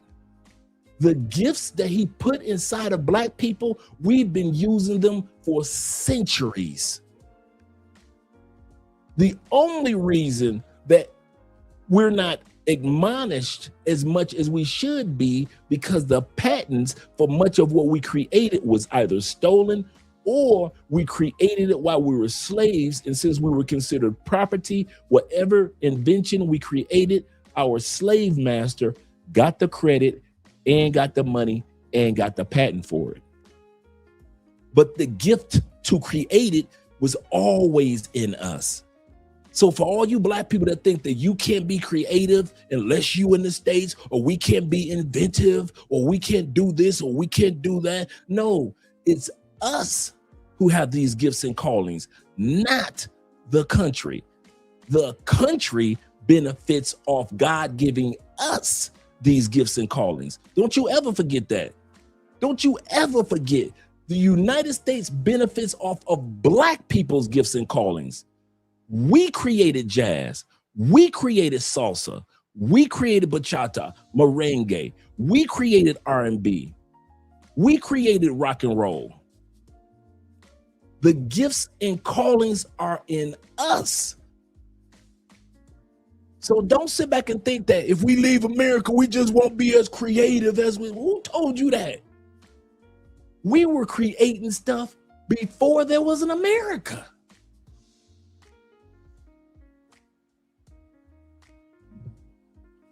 Man, y'all better do y'all homework on black people and stop acting like America needs black people. Black people don't need America. Y'all better get that one in your head. America needs us. We appreciate America, but we don't need her like y'all think. God's gifts and callings are without repentance. He put them in us, and without repentance means he ain't gonna take them back. He ain't gonna take them back. Black people gonna always be gifted. We've been gifted since the dawn of time in this world, and we're gonna continue to be gifted. When there's no longer a country they call America, guess who gonna still be gifted? Guess who gonna get called to do amazing things on this planet long after there's no longer a country that's in charge known as America someday? Black people. Black people, you still gonna be doing amazing things. Before there was an America, while there's an America, and long after there's an America, where there's no longer a China, a Japan, or Russia, and everything else got a new name. Guess who's gonna still have gifts and callings? Black people. So don't get caught up on the geographical location as much on the fact that God has always used us to do amazing things. Always. Yep, and we created country music. Absolutely correct. I was trying to think about which one I've forgotten. We've always done amazing things. Let me try to miss anybody on the super chats. Oh, my brother said this. AMSM said, do not forget about our Hebrew Israelite brothers. I do not forget about those brothers. I like what they're doing. I haven't studied all of what they do, so I don't give 2 cents on what the brothers are doing. But as far as the stoicism and as far as the bringing young men together and having men study there's not only in the spiritual sense, but on the business sense and being focused, I like what those guys are doing. Now, when they came to Cartagena, you know, they were yelling and they were chanting. Colombia is not the country where you want to get loud, brother. Colombian people are not loud like people in the United States. So they kind of look kind of awkward when they was here in Colombia. But I was glad that the brothers came and brought young brothers to Colombia to learn about black people in Colombia. I was very proud of Hebrew Israelites when they came to Cartagena a couple weeks ago. And they showed brothers in North America about, and taught brothers about brothers in South America. They didn't go to the parties. They didn't go to the clubs. They came here to show brothers and sisters Palenque, the first black town that black people during slavery established. So shout out to the Hebrew Israelite brothers. I kid you not, man. I don't know much about 100% about the brothers' teachings, but the little bit that I've seen them do, they remind me of, I kid you not, they remind me of old school Nation of Islam. That fire that the nation used to have in the 60s, the 50s, back then. Shout out to the Hebrew Israelite brothers. He said, I'm Gen Z. He said, and us young guys, ain't trying to save this failed community. That I have noticed. That I have noticed about Gen Z. Gen Z is not going to be like us. We can save it.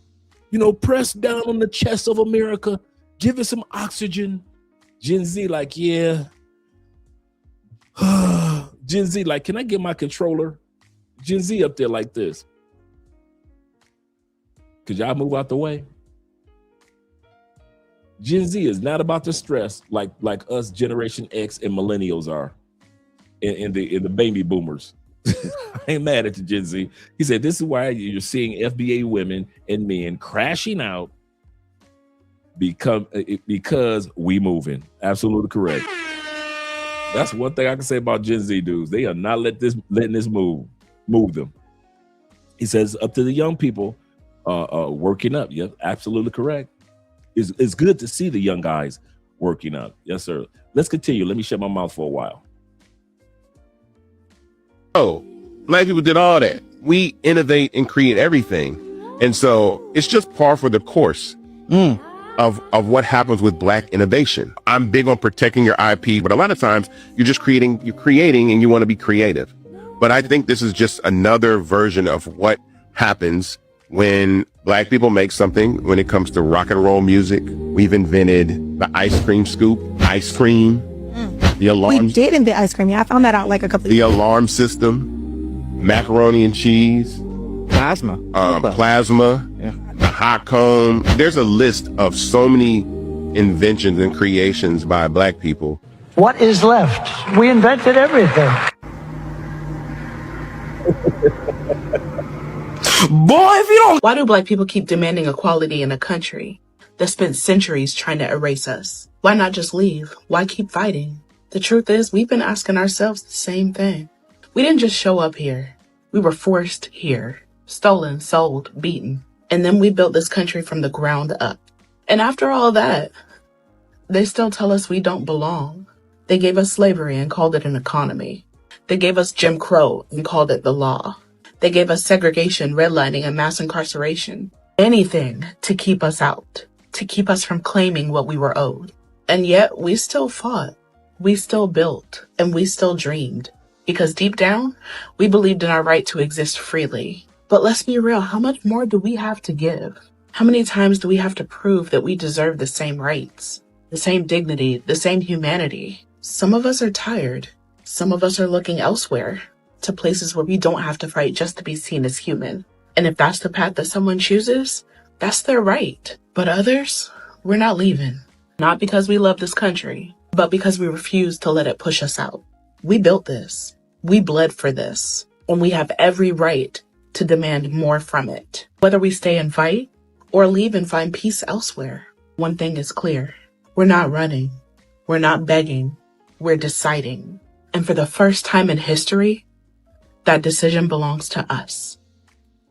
All right, so many people are asleep to what's actually going on in the United States, not what the news is telling you. Again, if you're watching CNN, Fox News, you're going to be misled and you're going to fall for the propaganda. I'm not going to lie to you, but there's a lot of good independent journalists and news anchors on TikTok. Anyway, many people are asleep to what's actually going on in the United States, and they think that these things will get better. And in this process, I always tell people, make a plan to leave the United States. Okay, make a plan. And number one, why don't you have passports? Right now, I'm currently in a group with almost 30 people, and it's still growing on Discord, of people that are getting together. They realize what's really going on, and some of them have already left. I have a couple people right now in Europe, South America, and there's some that are currently leaving as in like today, tomorrow, the day after kind of thing. And then there's people that's planning on leaving like within the next month to 6 months. Okay. These things will not get back to normal. And you have the folks that talking about, oh, well, it's expensive to leave the United States. It's not that expensive depending on where you go, because guys, you got to remember, you don't have to go somewhere permanently. You could just go there for a few months, while you come up with a plan. Okay. Like some of the places in South America, it doesn't take that much to move there, to live there. Okay. That's number one. Then you have the other people saying, oh, you're just fear mongering. Okay. If I'm fear mongering, then this video is for entertainment purposes only. You can keep scrolling. Okay. If you think I'm fear mongering, just keep scrolling. This isn't for you. I don't want you to get scared since I'm fear mongering. Okay. Again, the United States is not going to go back to what it used to be. There's going to be a lot of war here, especially I think this year we might be in some kind of war, and next year. And, you know, I do believe also California will get swept away. When it does, it's going to be very hard to get passports. The DMV will be closed and things like that. And there's going to be a major tragedy that happens to, how should I say this without saying it? All I know is the orange will eventually get peeled. Okay, that's all I can say. Unfortunately for him, you know, regardless of how anybody feels about the orange, man, you feel me? It is what it is, unfortunately. But again, once that happens, the country will be in full lockdown and you won't be able to leave. Nobody will be able to come in. So that's what I'm saying right now. Make a plan to dip. When I hear black, before he goes any further, he's absolutely correct. It doesn't mean that you have to leave. It means that just in case, make sure that you and your loved ones have a passport. Shout out to my brother. And once again, he says this.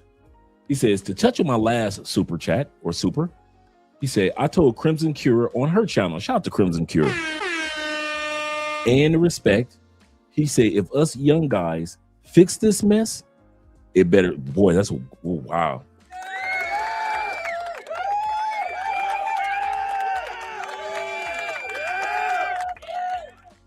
He said, if us young guys fix this mess, this younger generation, it better stay fixed.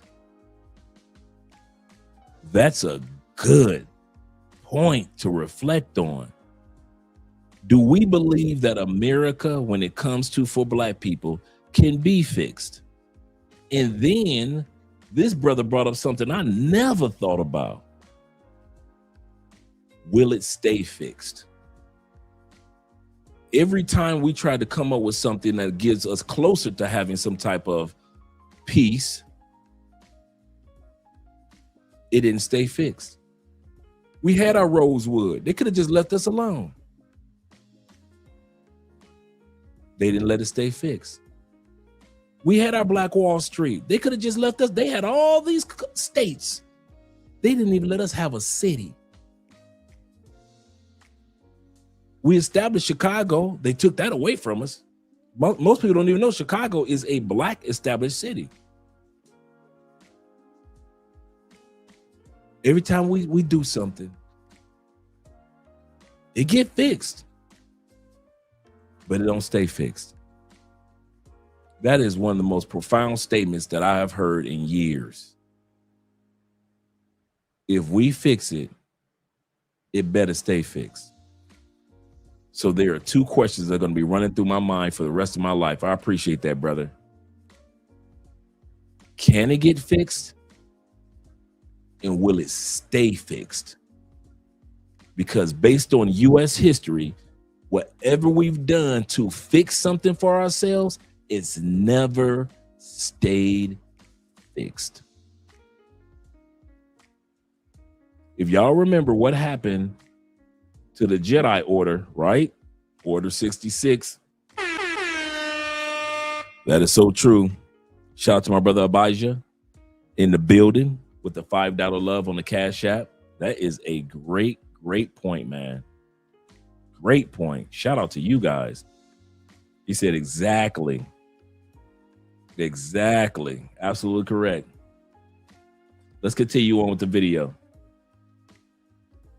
People talking about how they want to move to these other countries. I fail to believe you recognize how many elections have been bought and paid for by way of U.S. interference. And going back to our example, the U.S. is not just this restaurant.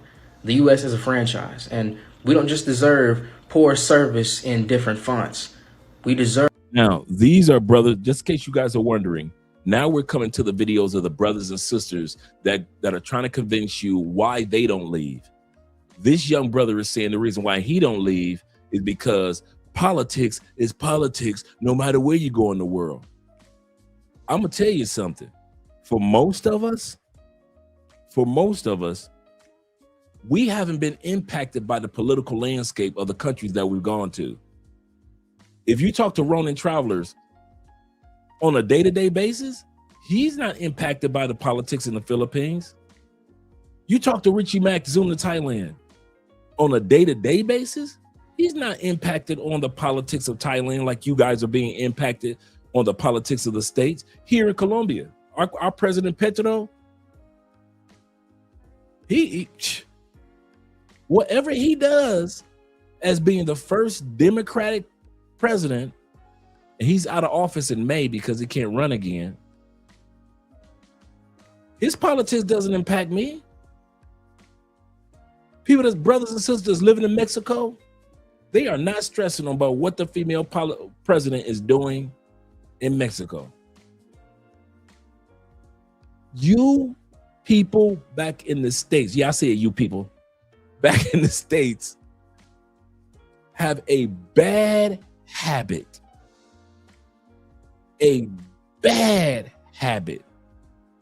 of assumption. You don't travel, you don't study, you don't read, you don't research. You always assume. I used to do that too before I started traveling. So I was guilty of it too. You assume. You assume what you experience is what everybody else experienced, or even worse. Because nobody, notice, you ever hear Americans ever talk about that their experience is the worst experience? We talk about racism in the United States, don't we? You ever notice Black Americans never talk about our racism as being the worst racism? You know why? Because Americans never want to see themselves in a situation or position of that something represents us as the worst. You ever hear us talk about, we'll talk about our health care, but we never talk about all the other countries that have way better health care than ours? You know why? Because Americans cannot stand to sit back and say some other countries have far better and far more inexpensive health care than we do. We never want to admit that. We will assume the worst about every other place. So you're going to hear that in the next videos, in these next clips. Black people complaining about other countries they've never been to, they've never researched, they could barely spell the name. Some of you guys will go in the comments, some Americans will go in the comments and talk about y'all moved to Colombia and they'll use a U. Colombia ain't never had a U, it's two O's. You want to complain about Colombia and you can't even spell the country? You can't even spell. Shout out to Theo in the building. He said no one cares about politics in Japan. Nobody's sitting around saying, oh my God, the politicians here.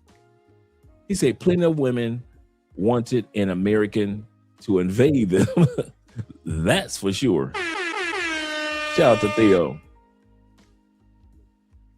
He said the U.S. is still near the top with big girls, big girls, the big chicks. Yes, sir. Listening in. Shout out to YouTube and There's a Habit. Glad that you're listening in, brother. And my brother Zeta in the building. He say facts. They can't even spell these countries' name right, but then they want to talk about the countries. You're right. They talk about Colombia, South Carolina. Right. You be like, dude, are you serious? You can't even spell the name, but then y'all criticizing the politics, whatever it is, without doing any homework. And that's the part that we gotta sit back and start doing as Black people. We can't just assume the experience that you're going through, Black people in the United States, is the experience of everybody else around the world. We're out here and we're telling you it's not true. But the news said, God dang it, it's not true.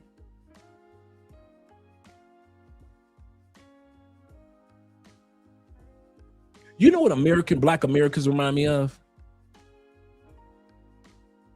Me and Andrea was walking. I told this story before. This is what Black Americans remind me of when it comes to talking about other countries.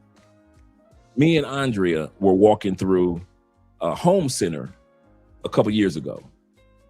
Well, we're there all the time. Now, Home Center is nothing but Home Depot, just a different name. It looks like Home Depot. It's set up like Home Depot and Lowe's. It's just a different name in a different country.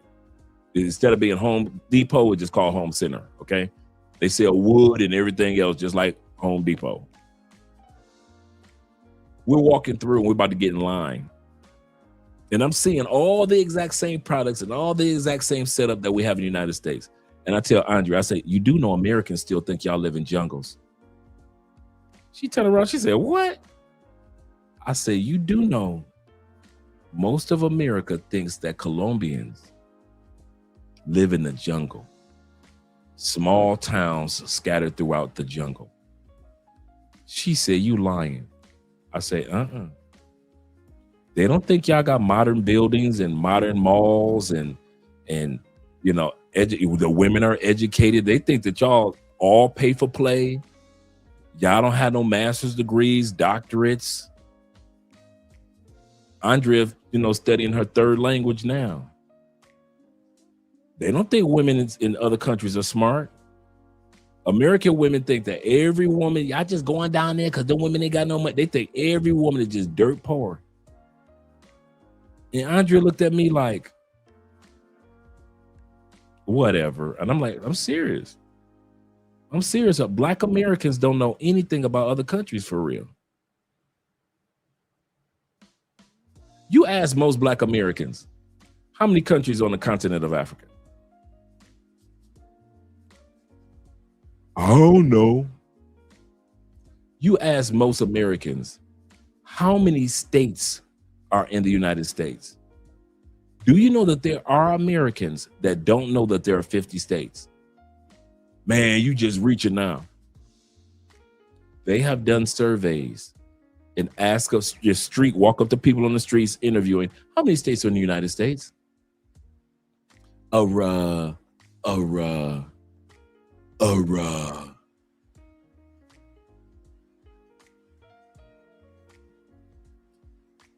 Theo says this. He said, this is a still cannibalism, and there was still cannibalism in Colombia, right? Bow and arrows, huts, right? That's what they think, Theo. That's what they think. They think everybody in Japan is a samurai warrior. They think everybody in Japan is a samurai warrior and live in paper houses. We don't know nothing about the world, man. They don't tell us nothing. Shout out to Kings and Dreams in the building, as well as my brother G Turner. That's serious. Let's get back to the videos. But we're going through the part of the videos where we're just going to hear Black Americans talk about the reason why they're not leaving and think that we're crazy for leaving. To have what we bought and what we paid for. You get what I'm saying? And we can't have that until we deal with the motherfucking problem at hand. And there's no better place to do that than right here. Now going back to them goddamn groypers. The enemy of my enemy is my, well, not exactly, but it's still relevant. Listen here, all the people that these evil motherfuckers then made mad, our lack of having an organized central effort to fight against that shit can feel disheartening at times, but it's actually a good thing. And the reason for that is twofold. For one, it makes us less dependent on leaders for information. And two, it makes our leaders and whole movements less easily targeted because there's so many of them. And lastly, to address the most glaring motherfucking hole in my argument, say we was to get what we asked for. We all get there. And then all these divergent factions who the only thing holding them together was the fact they hated these niggas. Now what do? Hate to tell y'all, that's exactly what the hell we got right now. It's just no middleman or no motherfucker profiting off of all that hate. You get what I'm saying? So I'd rather have that, to be honest. This is not life. This is not how life was supposed to be lived. We work our entire lives to have nothing. They control everything we do, say, see. They control everywhere we go. People are trying to leave the country and they're invalidating people's passports, saying that they're reported lost or stolen. You have to do that yourself with your social security number. Do you understand the severity of what's going on right now? America is not safe anymore. They tried to warn us. They tried to warn us and told us to leave for so long. And I myself did not listen. I knew it. I just hope it's not too late. I was asked yesterday in my live, when is it too late to leave the US? I made posts previously comparing the US to Russia, giving an example of what too late looks like. Rising power of authoritarian, a diminishing middle class that results in haves and have-nots. The have-nots then unable to save the amount of money necessary to leave, coupled with a country that many other nations no longer want to work with. Visa requirements to those nations become much more difficult. But now let's talk timeline. The guy who rhymes with Demir Dutton was first elected in 2000. It took him about a decade to start rewriting the Constitution to make himself in power forever. So if we use that logic, I'd say end of this term and beginning of third term for the Orange Goblin. So you have roughly 3 years to get your stuff together. All that to say there is no official drop dead date, and it definitely depends on the reasons you're leaving. So yes, work with urgency. Plan it out responsibly. There's a free guide in my bio. Use that. I gave a rough timeline of a year for planning. And I'll still be here to help along the way, even from outside the country. So don't get discouraged, and I hope it helps. I've finally made the decision that I will no longer live in America long term anymore. It's crazy what traveling can do for you. Because my goal in 2020, 2021 was to purchase a $400,000 to $500,000 house in Texas, in either Houston or Dallas. That was my goal for around this time. A new house, $100,000 car, and I would just start my own business local. I was talking to realtors in Texas. The plan was never to move overseas. I never had any plans overseas. But I told myself, I'm gonna give it one more try. I'm gonna go back to China and simply network my ass off. Within a matter of 2 years, I've met so many people, he said, with business, with opportunities. If I would have never went back to China, I would have been in Texas right now, probably. I probably would have been somewhere in a 4-bedroom house, Texas, with my nice car, working every day. The longer I stayed in Asia, I realized that America was overrated. All the plans that I thought made sense completely vanished. Completely. Like, look, I seen the meme. It said, damn, our ancestors, it showed the Boston Tea Party. Oh, yeah. When they went to war over a 2% tax, and then they showing us with a 40% tax, and everybody just on their smartphones. Check that out. Revolutionary War, over 2% tax. Now you're being taxed 40%, and you on your cell phones. You ain't doing nothing. And you wonder why. Oh, we're gonna look at China tonight. Believe you me, I got some. His brothers and sisters that's over there doing it big in China. Theo says this. You say, Andre, Colombia is in Africa, right?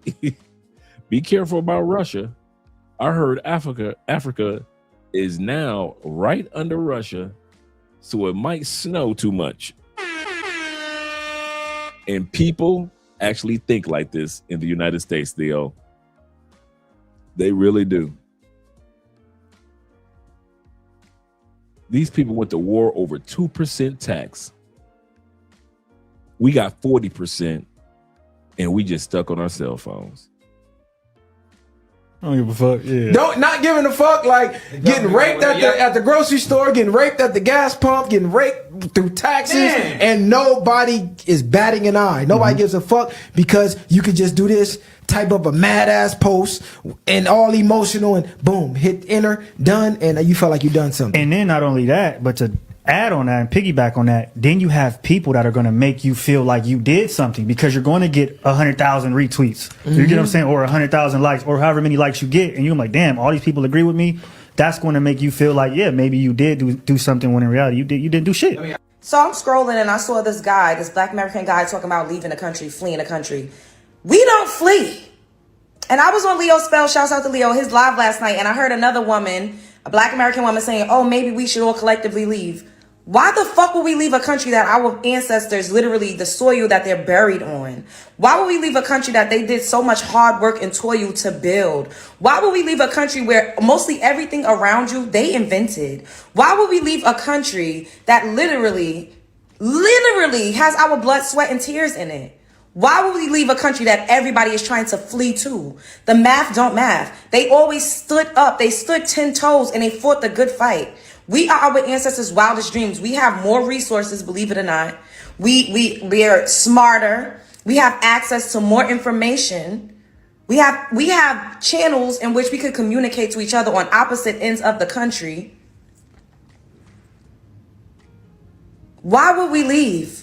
This is our home. Everybody keeps trying to make it seem like Black Americans are immigrants. We're not immigrants. I don't believe I'm an African American because I'm not from Africa. I've never been there. I've never been there. And if you are Black and you think you from Africa and you have this mindset of forget America, go back there. Go to Africa. Go live in Africa. Nobody's keeping you here. Y'all, we have all of these negative things that we say about this country, but y'all ain't trying to go nowhere else. Y'all just gonna keep talking trash about the place that you live, the place that you're from, the only place that you know. I say this loudly on camera. Wherever you're from, whoever sent you, if you do not like it here, go home. Go home. Go home. Let me clear this up real quick because most of y'all keep on saying ICE is gonna detain you and your family too. So let me say this very clear.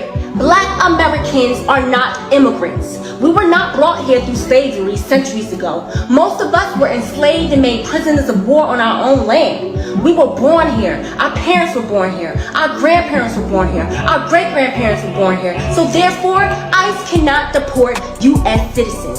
There's racism everywhere, so I should just really accept the fact that Black and brown people are being targeted. I should just stay in America. I just should not look for a better life for me and my future kids. I should just accept the fact that, you know, sometimes Black people do pop up in trees. I should just accept the fact that if I have a little Black boy, that he may not make it home. Good point, Tori, and good point to the sister. Shout out to both of y'all. Why should we leave? Because I'm free. I'm free to leave. I choose to. A lot of people don't understand that. They want to talk about freedom, but when you use your freedom, people get mad. They want to talk about we's free, but when you use the freedom, your own, this is the part that gets me, your own people get mad.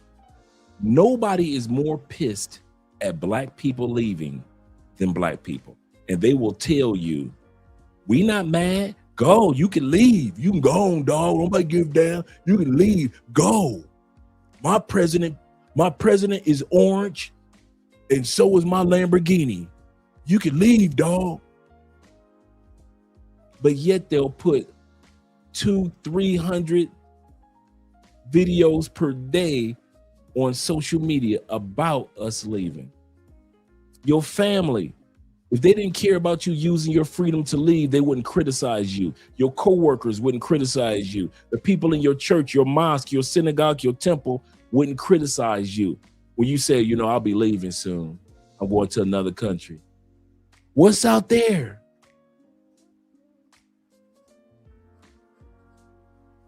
Shout out to my brother, MJB. He says this. He said, I'm done convincing people of things outside of the outside of the country. Kick rocks and piss off. Absolutely correct. That's how I feel. He say, and I'm almost sure that it isn't relatives and families that don't like me, that there are relatives and families that don't like me for those same reasons, but so be it. I was talking to my cousin Michael the other day, and you know, Mike is a good breadwinner type of dude. You know, he from Detroit, been working for the big three auto industries. Mike got to be had 30-35 years in, and everybody leans on him and depends on him to where he's suffocating now. And that's my dude. And all I could do is just sit back and just tell him, man, it's gonna be all right. He's not suffocating because he ain't got money. The brother got money. He's suffocating due to the fact that everybody else is trying to drain his life energy. And by the time Jesus said this, he was given a parable. He said there was once a time there was a dude that he was a farmer, and he finally got his grains of hay. I mean, his bales of hay. He had barns, several barns of hay, and they were filled. He said, and the old dude said, Finally, I can retire. All my barns are filled with grain. And then Jesus said, then death came to him and said, your soul is required of you. Then death came to him and said, your soul is required of you. Sometimes we spend so much time trying to stack up the money, not realizing the greatest human resource is not our money, it's our time. The greatest human resource that you'll ever have is not the things that you acquire, including your money. Now, we do need money. We do need retirement funds and things like that. I'm not coming against that. But what I'm saying is when we lean too much into it and don't realize the greatest thing that you have is your health and your time, because for all of us, death will come and say, your soul is required of you. And I wouldn't want to have that happen to family members of mine that I know that are, really focused on leaving the United States. But they got so much going on, so many people that depend on them that they couldn't leave when they want to, even after they retire. I'm going to say this to some of you guys, and some of you guys already know this, and some of you guys are going to experience this. You can make some of the people happy some of the time, like Abraham Lincoln said. But your tail are not going to make all the black people happy all the time. My cousin said he's got into arguments with his sons and his mother every time he talks about his desire to move to the Philippines.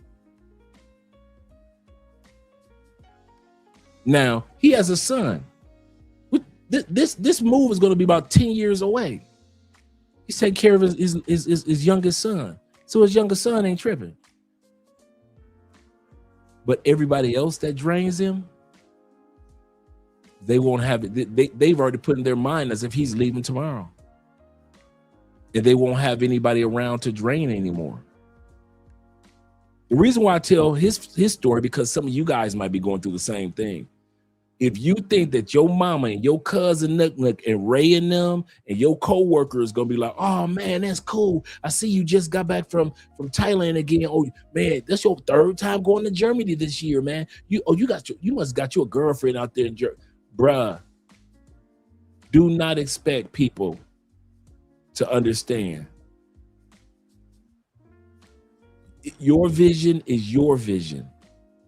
You're gonna have to come to peace. Your mama, who loves you so much, gonna give you all the horror stories she can think of. So will your daddy, so will your brothers, so will your everybody gonna have horror stories to tell you about countries they have never ever been to in their lives. I will say that again. I will say this again. You will have people that love you that will give you the most horrific horror stories they can imagine about countries they can't even spell. They can't recognize the flag. They've never eaten food from that country, even in the United States, but yet they have so much to tell you about what you are about to do. Expect it. One of the ladies that's going to be speaking this evening, she says, you're going to have to get comfortable with the fact that you're going to have to leave somebody on the plantation. Remember that scene in the movie Roots when they sold Kizzy to the other slaves? You know, her father was John Amos, you know. And her mother was crying, and John Amos, and they sold Kizzy, and she was on the back of the wagon. Remember? The sister she was crying, she was just reaching. Your mama, she crying, she just reaching. That's gonna be some of you dudes. See, some of us know how to escape the plantation. Some of y'all, God gonna have to drag off the plantation. Some of us know how to escape the plantation.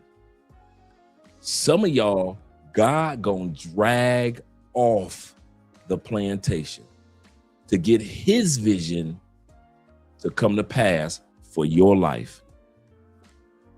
Because if it's up to you, you ain't gonna leave when you're supposed to leave. Some of y'all still in the United States. It's 2026. God been told you to leave in 2023, or at least start preparing yourself for your trip in 2023. It's 2026. What you still doing in the States? You got a girlfriend for what? You got a new baby. How you get a new baby? You supposed to been gone in 2023. How you got a new baby and you should have been gone in 2023? How? Cause you the type of dude God gotta put on the wagon like Kizzy and drag you away from the plantation with you kicking and screaming. Some of y'all gonna leave the United States kicking and screaming.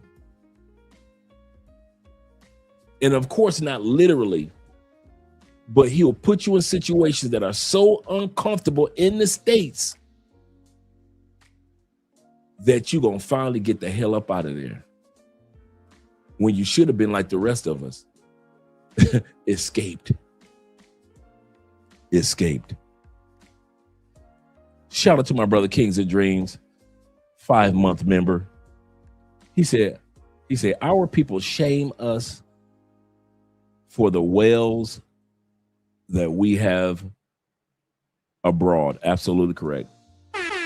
That's a good way of putting it, for the wells we have abroad, because we are not satisfied with the tablespoons we're getting here. That is so true. I was watching, it's kind of funny you would say wells. I was watching this one YouTube brother. He had just bought him some land. He just said, I only got $3,000. He said, man, I'm just go. He went to Colombia and bought him a piece of land for $3,000.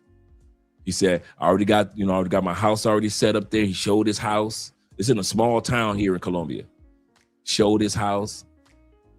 He said, in all, I paid for land, and he said, I got my wall put up, my security wall. He said, and I have my home for less than $8,000. He said, now I can build on top of this, whether it be here or buy me some more land around me. And he had a well. He had a well at his house. And he was like, so if I don't want to just use the regular plumbing, I also have a well out here.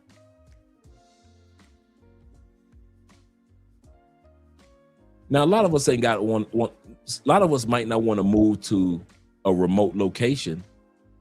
You might want to move to a bigger city with a great view. We're going to see that tonight.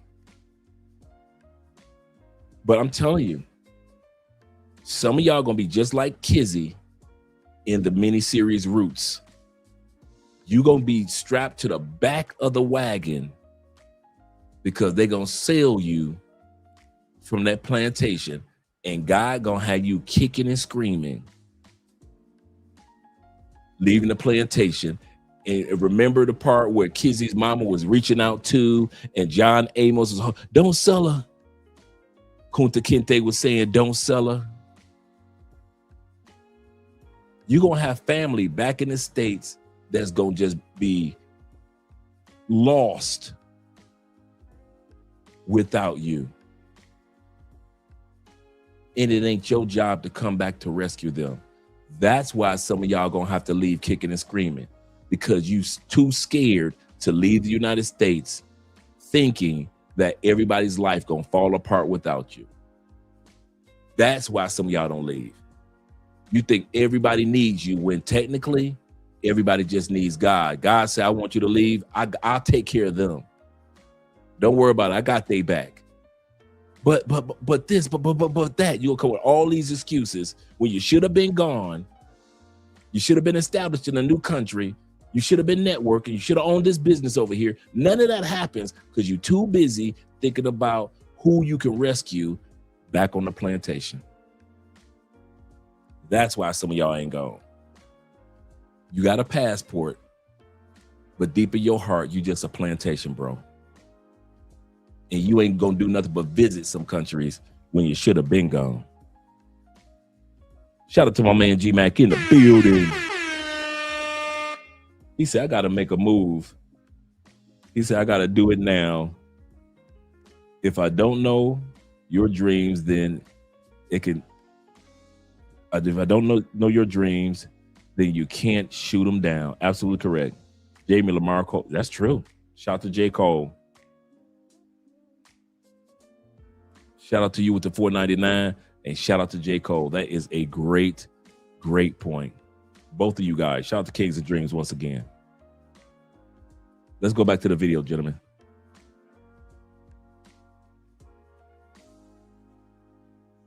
Let's go about right here.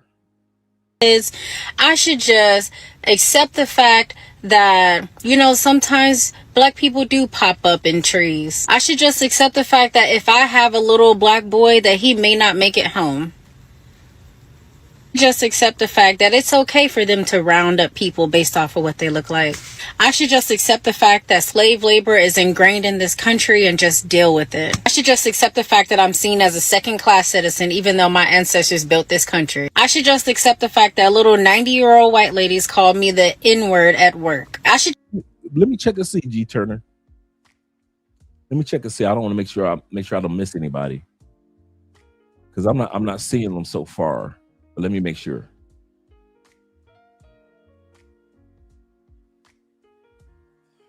Excuse me, gentlemen. Okay, I got Theo's, MBJ, Kings and Dreams. Nope, I don't see them going through. G Turner. You can always support on the PayPal or Super Chats, and I'll just read your comment. If you just put something in the comment, I'll read it for you as well. But no, I don't see any Super Chats going through. All right, let's go back. Just stay in America and never look for a better life for me, my husband, or my unborn children. You are so right. That makes so much sense. You know how silly that sounds? When y'all be saying y'all hate America, where the fuck is y'all going? Like, is y'all finna go build another country? That's the mistake that a lot of people think, that when we get ready to leave, that we must hate America. We do not hate America. I don't know where they get that narrative from, that you have to hate something to leave something. I'll say that again. Where did they get that narrative that you have to hate something in order to leave something? For most of us, we don't have to hate our ex-girlfriends to leave her. It just didn't work out for one reason or another. She didn't have to hate us to leave us. It just didn't work out for one reason or another. We do not have to hate the United States in order to leave it. Many of us love the United States, appreciate the United States, wouldn't have wanted to be born anywhere else but the United States. But that doesn't mean that we can't walk and chew bubblegum at the same time. I could love the United States and leave her at the exact same time. Like I always say, the United States is the girl that I took to the prom. But she don't look like that no more. But I don't hate her. She's the girl that I took to the prom, but she don't look like that no more. That's the crazy part. Yep. Blacks will be the fourth underclass. And I thought about that the other day too, in America by 2045, and will still be in the States complaining. All these Latin people here, blah, blah, blah. All these Asian people here, blah, blah. Still whining, still complaining, still ain't going nowhere, still ain't got no political power. While everybody else is progressing. So true. You say bonnet on her head. She can't tell me nothing. Rocking the bonnet. G. Turner says this. He said, let's talk about Alicia Diaz. She's walking confirmation that we're on the right. Oh, that we're on the right track for going abroad. 50,000. Yeah, that chick, she cute. Don't get me wrong, she is cute, but she ain't Come on, dog. We didn't see better than that in Brazil just walking down the street.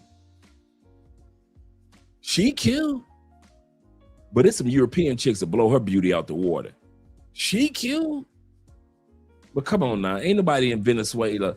She can't compete with a lot of these Venezuelan chicks and a lot of these Colombian chicks that work at KFC. That's why I always say there are certain women that need to stay in the United States because their beauty stands out in a country with 70% overweight women. Yes, women like that, like Elisa. Hope I pronounced that correctly. Asia. If I pronounced it correctly, blame it on my head, not my heart. Diaz, she looks good compared to American chicks. She comes out of America. She looked like a chick that you would just smash. That's it, man. I see chicks like her all day long when I go to the gym, all day long when I go to the grocery store. I got chicks like that look like that in my church. So, yeah, the Matrix women are cooked. Yes, sir. Hibachi style. Hibachi style. Hoo-wee. Aisha. Hope I pronounced it correctly, Jay. Is it Aisha? I hope I pronounced it, but hey. Let's get back to the video. With the bonnet on our head. Or something, because everywhere else is damn full. So unless we want to go build another country, where is y'all going? Because y'all go anywhere else, y'all gonna get treated way worse, especially being black. So where is y'all going? Jamaica? Then y'all be saying crazy places. I'm finna go to China. Girl, I'm not going over there. I mean, I love my Chinese people, but I'm not going over there. No, I'm not going nowhere where they have like a difference of opinion as far as religion. They don't respect our English. They don't respect my skin color all more than I get like treated. Asia? Worse than I get treated here. Have you seen? Is it Asia? Did I pronounce it correctly? Asia? Seen the prisons in those other places and what they will lock you up for? Oh, so it's pronounced Aisha. Aisha, you were the girl that. Okay. Child, I love America. Where y'all going? If anything, you should be going to Jamaica or something. Go to Jamaica. I love Jamaica. I travel by myself all the time, but I never travel to any place that don't have those top 3 things. She said she loved Jamaica, the bamboo capital. David said, please, whatever you fellas don't, please do not tell her where we're. I was thinking the same thing. Do not tell her where we're going, fellas. Don't let her follow us, for real. We got enough big passport sisters following us. Yeah, she couldn't afford the ticket to China anyway. That's a good point. What's it going to take for black people to give up on this country? Okay, now wait. I know that so many black people are going to say, oh, but my ancestors built this country. This sister's about to spit some facts. They put their sweat and tears into this ground. We belong here. This is our divine right to stay here because we did all our ancestors work for us to be here. Listen, hey, our ancestors were kidnapped. They were brought here against their will. Many of them jumped into the ocean before they got here, and I guess they wouldn't be our ancestor because they wouldn't have gotten here. But they did not want to be here is what I'm trying to say. And when they were here, they were forced to build the thing. Yeah, they built it, but not because they wanted to. So why do you feel like that they would want you to be here more than they would want you to leave? Like the ancestors, the original ancestors who were literally were kidnapped and brought on the boat. Those ancestors, what do you think they would want? You think they would want you to stay here, or do you think they would want you to go back to the motherland? Go back to their homeland, go back to where they were raised, where they grew up, go back to understanding their cultural practices, understanding how they practice spirituality. Like, why is that? Why do you not care about those ancestors? Why do you only care about the ones that just most recently were fighting for, civil rights and things? And here's the thing. Like, okay, we did all that fighting to get rid of end of slavery, won that. But we really didn't. They're still enslaving black bodies in prisons. They just do it behind bars instead of in fields. They did all that to, you know, then there was sharecropping. I don't know if you guys remember sharecropping right after slavery. It was, you know, you can work for the land, which was just another version of slavery. And then they ended sharecropping, and then they had the whole civil rights. You guys, you can't drink here, you can't sit here, you can come in this restaurant, and we all the you know, what they did, the picnics, and all of the stuff they did there, and we had to fight to get that taken care of. And then after they got rid of civil rights, they did redlining to ensure we couldn't get financial help to get homes, so that we didn't have, you know, first of all, they never gave us our 40 acres and a mule after slavery, and they promised we would get that. Never got that. They're never going to give us reparations. They never can give us reparations, because if they gave us what they owed us, they would have to give us the entire country, which they're not going to do. Okay, so then after civil rights was over, they did redlining, and then after redlining, they did the credit system. Then they did the education system. They put a tuition, and then again, till this day, they have the school to prison pipeline. Like, they have every step of the way, they have put something in place to stop Black economic growth. And they're like, whenever we said, okay, forget all your systems, we'll build our Black Wall Street, we'll build our Rosewood, we'll build Atlanta. And what did? Burn down Black Wall Street, dismantle Rosewood, and now they just built that the biggest police training facility in all of America right beside Atlanta. Y'all think that's a coincidence?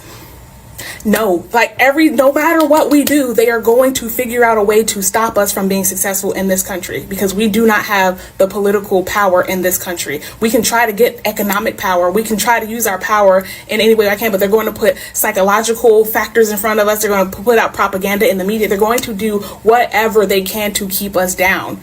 How do I convince my wife to leave the USA before it's too late? I'm so ready to sell everything and leave. You can't. Y'all heard what she just said. Somebody wrote her and said, quite obviously might have been a guy saying, how do I get my wife to leave America? I am ready to sell everything.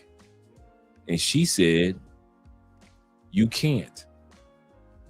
And I say, she's right. Unless both of you are evenly yoked, when it comes to the understanding of relocating to the United States, some of you guys, that's why many of us go on monk mode. That's why some of us ain't got no kids talking about leaving the United States, and then you have new babies. That's why ain't none of us do. There is not, you're supposed to be in a position, if you're and I mean this from the bottom of my heart.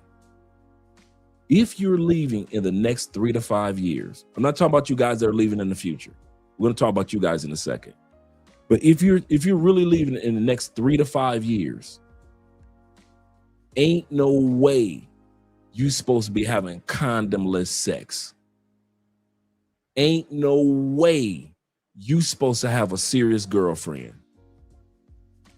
Ain't no way you supposed to be letting any woman think she got a chance with you, and you know that you're seriously leaving in 3 to 5 years. In 3 to 5 years, shouldn't be no new babies born through you.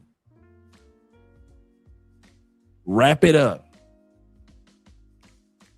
In 3 to 5 years, shouldn't be no new chicks that think that she got a lifelong chance with you, knowing that your black butt is leaving in 3 to 5 years. I didn't make any woman think, and I know plenty of guys that made sure not one woman in the West ever got comfortable and thought she had a lifelong chance with them. I know guys that told women, listen, hey, I'm leaving the United States in 5 years, so if you don't give me the coochie, we just having some fun for 3 years. Take me with you. No. Can I still get the coochie? I know guys that have been honest with, don't lie to women. If you're leaving in 3 to 5 years, you're lying to women. Days in the States are over. You have no reason to lie. I mean this.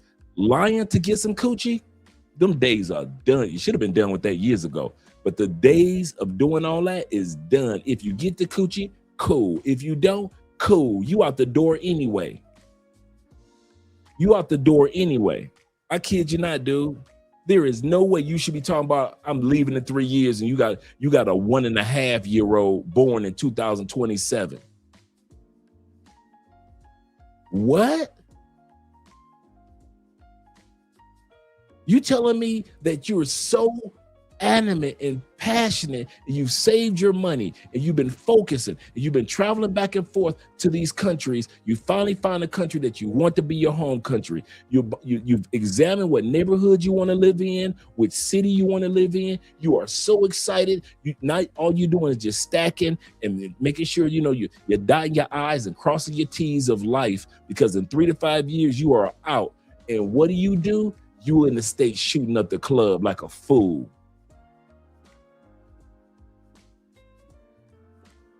I made sure, and many other men make sure, we did not put ourselves in a position for any surprises.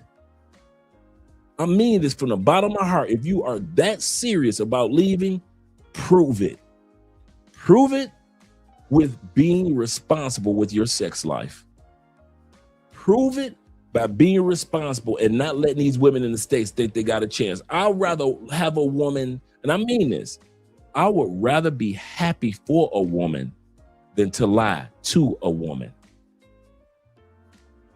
If you gave me the coochie before I left, thank you. But you knew I was leaving, right? But to sit up here and you guys be all up in females' faces, yeah, baby, yeah, baby, and you ain't told her nothing about the fact that you're about to leave in 3 to 5 years, don't do that. You don't want that type of evil while you trying to establish a new life in a new country. You don't need no karma, no evil coming to your way, man. You need your travel or your journey to your new country to be a smooth transition. You don't need no evil coming your way because of some stupid stuff that you did in the name of getting some coochie or keeping some coochie in the United States. Sometimes you got to let the coochie go that you know that you ain't going to be with. You know you're not going to be with her in 3 years. Why are you telling her and pretending like you are?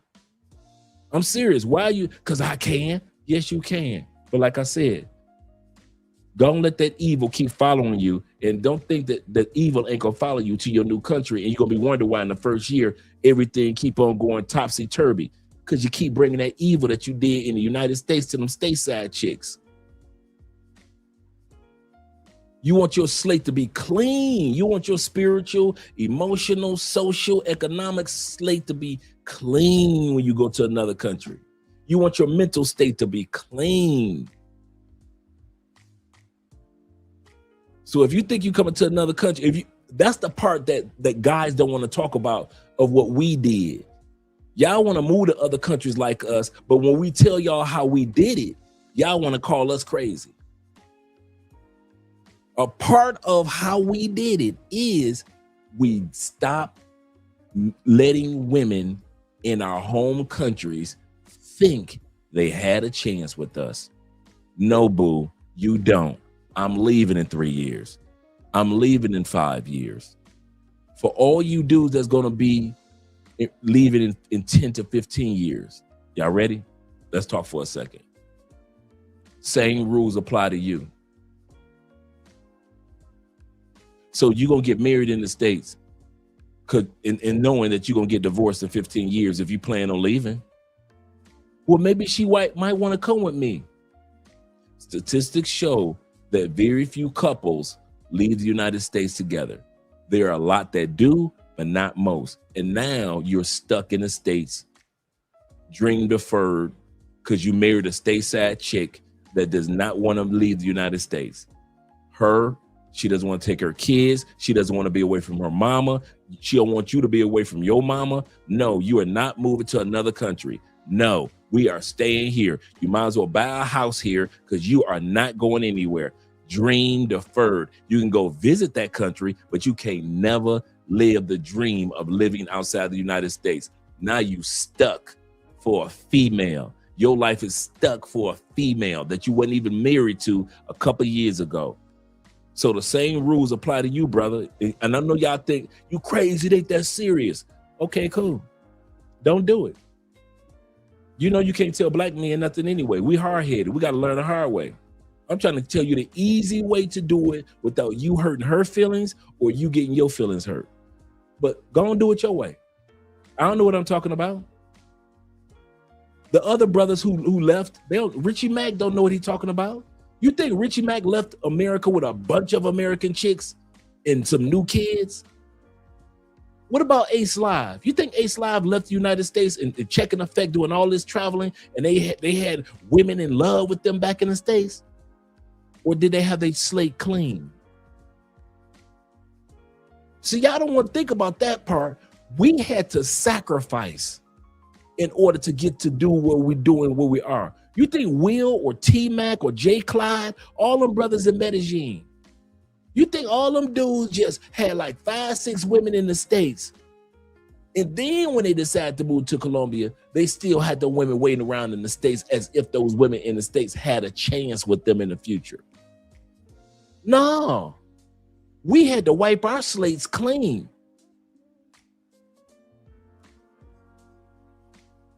Okay. I'm not black, I'm OJ. Okay. Yeah. You right on cue. You're written this dude right on cue. AMSM, a man supporting man, says this. He said, great point, Andre.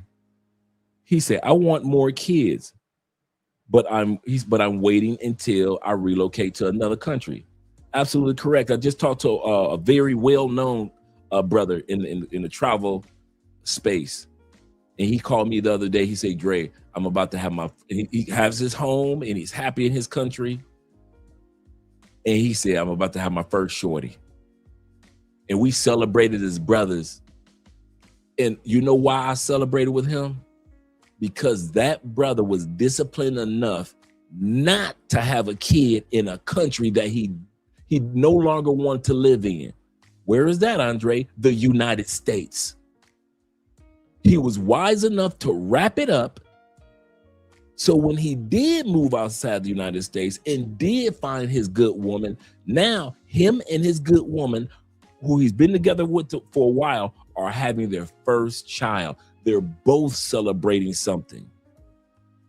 But he had to make the sacrifice of letting women in the States know, baby, I ain't gonna be here. So if you give me the coochie, cool, I'm gonna put a condom on. But if you don't give me the coochie in the United States anymore, cool, because I'm leaving.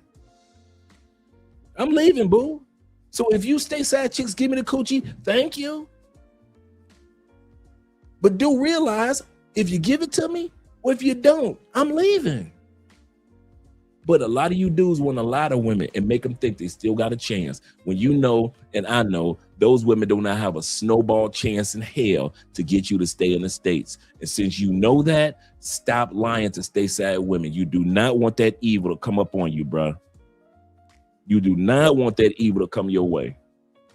Growth says this. Shout out to Kofi in the building. Once again, he say, listen to Dre. He say, don't be me. He said, I was brand new to the travel space in 2021. Me and my ex tried again and made a son. I set myself back 10 years. I love my son, but his mom is an ex again. Let's not let this brother's testimony fly by. He said, I set myself back 10 years. You know where that comes from? Being a good dad and a good man. See, Pookie and them will get a chick pregnant in the States and leave. But the dream gets deferred for good men because you know you're going to stay for your shorty. That's the part. That's why I say, guys, be careful when it comes to getting women pregnant, because you're a good dude. If a good dude get a woman pregnant, we sacrifice for our child.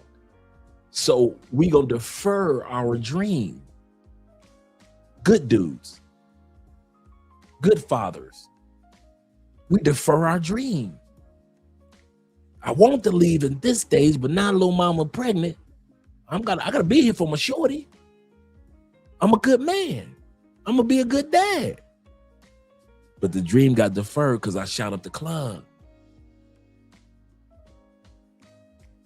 with my ex, who's again my ex. I'm telling you guys, man, if you are a good man, you need to be number one, wrap it up with duct tape. Because good men are not going to leave their kids. And since you're a good man, you cannot afford to have new babies brought into the world while you're in the country that you don't want to live in anymore. If you still want to live in the States, that would be one thing. But since most of us don't want to live in the States, why are we giving birth to children as good men in a country that we really don't even want to be in?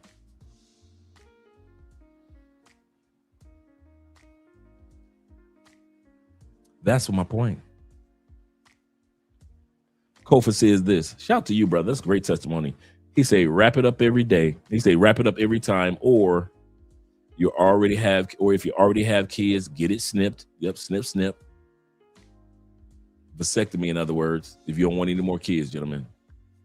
He said, I promise, it's not that bad. Yep, it's not. Take it from me, it's not. He said, mine may work even better now. Absolutely correct. A lot of guys have a misconception of vasectomy, and they think that your thing ain't gonna work. No, bruh, it's not like that. He is 100% correct. It is not what you think it is, bruh. And you can get it reversed. I'm going to say that again. Now technology has it. You guys are blessed because you can get a vasectomy and you can also get it reversed years later. So he's absolutely correct. Snip, and it does not impact your performance. I kid you, and I promise you, it does not. He is 1% correct. So those that are thinking about doing it, don't let yourself be distracted. He said, I don't know about that. Of course, we have this kind of like this misconception of vasectomies for men. But I'm telling you. He said, plan B is my treat. Oh, I'm definitely sure. I'm definitely sure. I would not tell y'all something I wouldn't already know, guys. Yeah, you can get a reverse. When they give you a vasectomy, bruh, all they do is separate, they create this is like a bridge. Each one of your nuts have this kind of like this vein that's a bridge. It doesn't hurt like a bunch of dudes try to make it seem like, oh my God, I can't go to work today. That's a lie. He's 100% correct. It's like a bridge. And what they do is snip the bridge. That's all they do. That's it. That's literally it. Your bridge gets snipped. Now, when they reverse it, they sew the bridge back together. So now you can have kids. And that's it. I kid you not. That's it. Guys be overthink. Hey, Kofa, these dudes, I did that. Kofa, come on. I was like that too. I overthought it too. In my mind, he was coming with some hedge clippers, bro. I kid you not. In my mind, I don't know why I was always thinking about hedge clippers, but in my mind, vasectomy meant like hedge clippers. He coming with these hedge clippers. Man, by the time he got done telling me about his, he was done with mine. By the time the doctor got done telling me about his, he was done with mine. It wasn't, talking about moments. It wasn't like 20, 30 minutes and they had to sew. It was, let me get to the next nut. Boom, you're done. That was it. Already went to the doctors to get, me and Andre are focusing on getting a shorty next year, right? So we've already went to the specialist about reversal. I got a partner. I got partners that got kids after their reversals. All right, partners. They kids like teenagers now. They got it done at the end of their first marriage, one of my partners, and he's got a couple kids already. Marriage didn't work out. Got married again. They've been together for like almost 30 years now. And a few years into the marriage, they want to have some kids because they already had kids. She had a little girl. Those kids grew up and they want to have one together as a new couple. He got it reversed. Not even a couple years later, they had a shorty. Actually, they got 2 kids now, 2 new kids after his reversal. Yeah, I know a lot of guys have the, like I said, I had all these mental misconceptions about what it was too, bro. So all you brothers that think like that, I did too. so don't feel like you having all these thoughts like, no, man, ain't nobody gonna mess with me. It's gonna no, it's nothing like what you think it is. It's nothing like what you think it is. I kid you not, man. The lies we tell ourselves as men. He says this. He said, one more. He said, and why? He said, I'm saying this. I wasn't thinking about it moving until a little later. Then found out that she had my son. You know, when it came to relocating, he didn't think about it till a little later. He said, but she had my son. I found out she had my son. And after she lied about the deletion, in other words, she said that she deleted, but she didn't, and hid my son from me for 2 years. That's why he's saying, guys, do not be me. Wrap it up or get it snipped.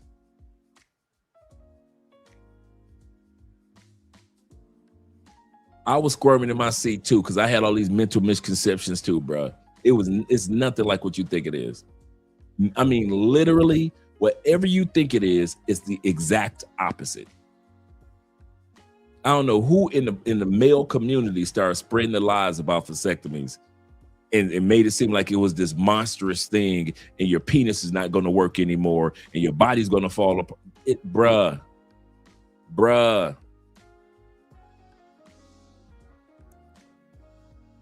I got a 31-year-old wife, bruh. You think a 31-year-old wife going to be with a dude that can't? Let's be real. Yeah, man.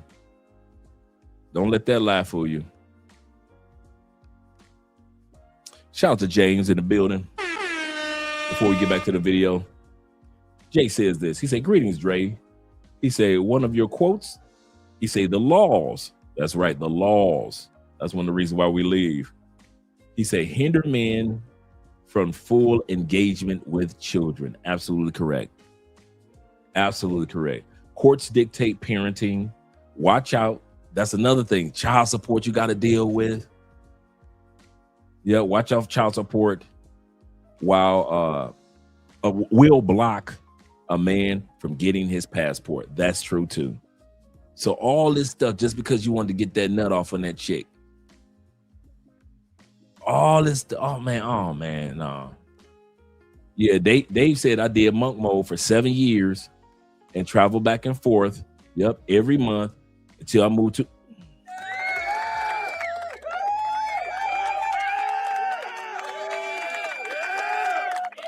I be telling dudes, monk mode means take your sex life overseas.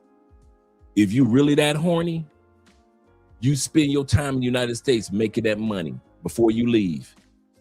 But I ain't leaving for 7 years. Like I said, if you really that horny and you don't know how to wrap it up in the States and I ain't getting no vasectomy, okay, cool. Then you better put your sex life on monk mode. Meaning while you in the States, your job is to focus on your grind, not her behind. When you leave, get your freak on, player. Let's say you plan on living in DR. You might go to DR 5-6 times a year. Get your freak on in DR. But when you get back to the States, you on monk mode. Get money, read books, stay focused. Get your spirit right, your mind right, take therapy, whatever it is. But monk mode means I am not letting the United States women dictate my sex life ever again. And if I got to take 12 flights to DR, so be it. I am not going to let these women in the United States get me caught up with them laws that me and my brother was just talking about. Child support. Now I got to worry about my passport being threatened and all the rest of that mess because I didn't know how to put my sex life on monk mode. Yeah, man. I pondered over that. I pondered over that thumbnail. Andrew said, Mukmo saved my life in Florida in the Panhandle. Shout out to the Panhandle brothers. He said, it gets messy like a bad reality show. That's serious, man. Yep. Shout out to the Panhandle. Them boys up in Florida, in Pensacola, Florida, in that area. I-10, in other words. I-10 from Jacksonville. Let's get back to the video, gentlemen. We got quite a bit to get to. I don't want to be here too late because I know some of us got things to do in the morning. You can't. See, and that's why I'm in the business of just giving people info in this country, because we do not have. That sister that's coming up was just talking about, she got a letter from or somebody sent her a message. How can I get my wife to want to move to another country with me? I'm ready to go. And the sister responded, I'm sorry, brother. You can't convince your wife. And that's another reason why some of you dudes need to be on monk mode, because you cannot convince a woman to leave if she doesn't want to leave. The political power in this country. We can try to get economic power. We can try to use our power in any way I can, but they're going to put psychological factors in front of us. And leave. You can't. You can't. See, and that's why I'm in the business of try to use our power in any way I can, but they're going to put psychological factors in front of us. They're going to put out propaganda in the media. They're going to do whatever they can to keep us down. How do I convince my wife to leave the USA before it's too late? I'm so ready to sell everything and leave. You can't. You can't. See, and that's why I'm in the business of just giving people information. I am not a persuasion coach. I honestly don't believe that if someone has been, I don't want to say institutionalized, but if they believe that they're in the best place for them, even if it's a sinking ship, there's nothing that you can do to convince them otherwise. I have my own family members who think that I'm living in a bush or something somewhere, and they see how my life is on social media. I talk to them about my life and they still be like, "Ooh, girl, I could never. Meanwhile, they're staying in an apartment that they can't afford. Their car is up for repo and they're working 4 jobs just to keep up with their $4,000 rent. Preach. Like, some people just not gonna get it. The ones that get it, and then they get out. The ones who don't, they just don't. And it's very unfortunate when somebody like is in a relationship and one of them really wants to leave and one of them really wants to go, but there's not really much that you can do to convince somebody to leave the country that they've known their whole life to go to a different country. If you do somehow convince them to go to a different country, at every slight inconvenience, they're going to resent you for that. So I never tried to convince anybody to move anywhere. I just try to shed light on situations by giving information, but convincing somebody, I hate to say it, but I just feel like it's impossible. I just feel like it's truly impossible. People keep saying that the new American dream is to leave America. And coming from somebody who's had the American dream, you know, the house, the pool, the land, the marriage, I feel like they may be right. When you have all of that and you realize that that doesn't make you happy, then you start really thinking about like, okay, what can I do to make me happy? And for me, happiness was time and freedom. Before she goes any further, the other young lady that just spoke was speaking about a couple that can't move together. I've been following this young lady that's on the screen, and her husband moved out of the United States together. So they were on one accord. So yes, there are couples that won't be able to move because your lady friend or your wife doesn't want to move. And then you have couples like this young lady on the screen. Her and her husband are on one accord and they move together. Shout out to my brother Pete in the building. He says this. He said, Andre Spence is the big brother that we needed but never had. He said, thank you, Dorothy Lee. Shout out to my mom. Thank you, Dorothy Lee, for sharing him with us. You are appreciated, brother. I appreciate you guys. I really do. I thank you for that, man.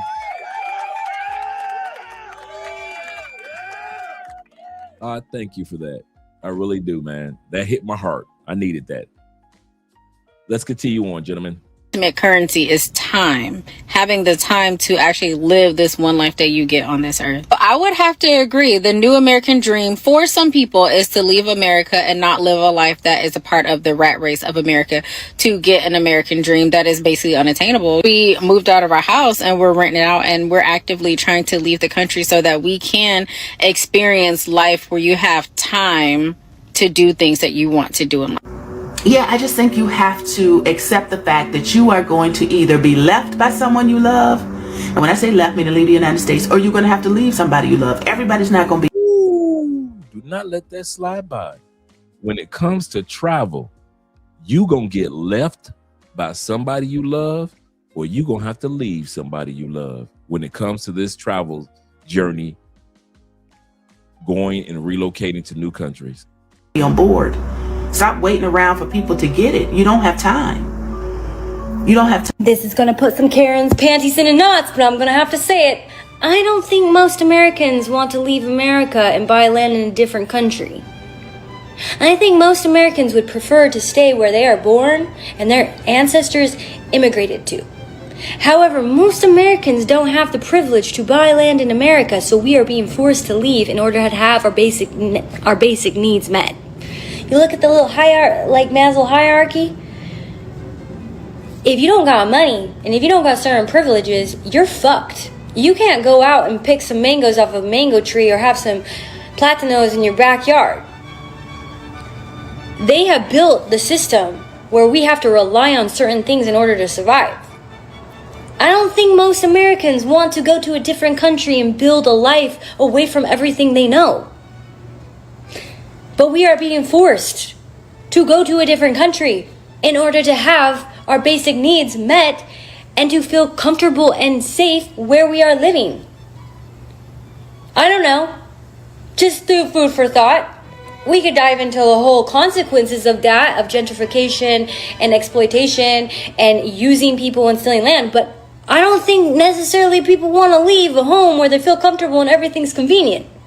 But we're being forced to, because we realize that there's things that are better than actually here. Yo, I'm not gonna lie, save this video. If you want to leave America, I'm gonna tell you what to do. Grab a pen, grab a notebook, write down USA, pros and cons. Then write down whatever country you want to stay in. It can be Thailand, Vietnam, Philippines, China, anywhere in the world. Write down pros and cons. Once you have America, pros and cons, in China, pros and cons, or whatever country you choose, complete the pros and cons. Once you have the pros and cons finished, sit down and look at this paper. If the country that you chose has more pros than America, that's your sign to leave.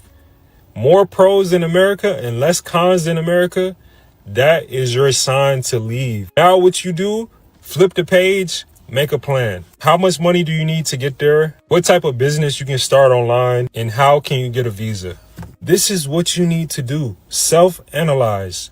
You can go on TikTok, scroll, look at all these people like me making content, but until you sit down and make a real plan, nothing is going to work.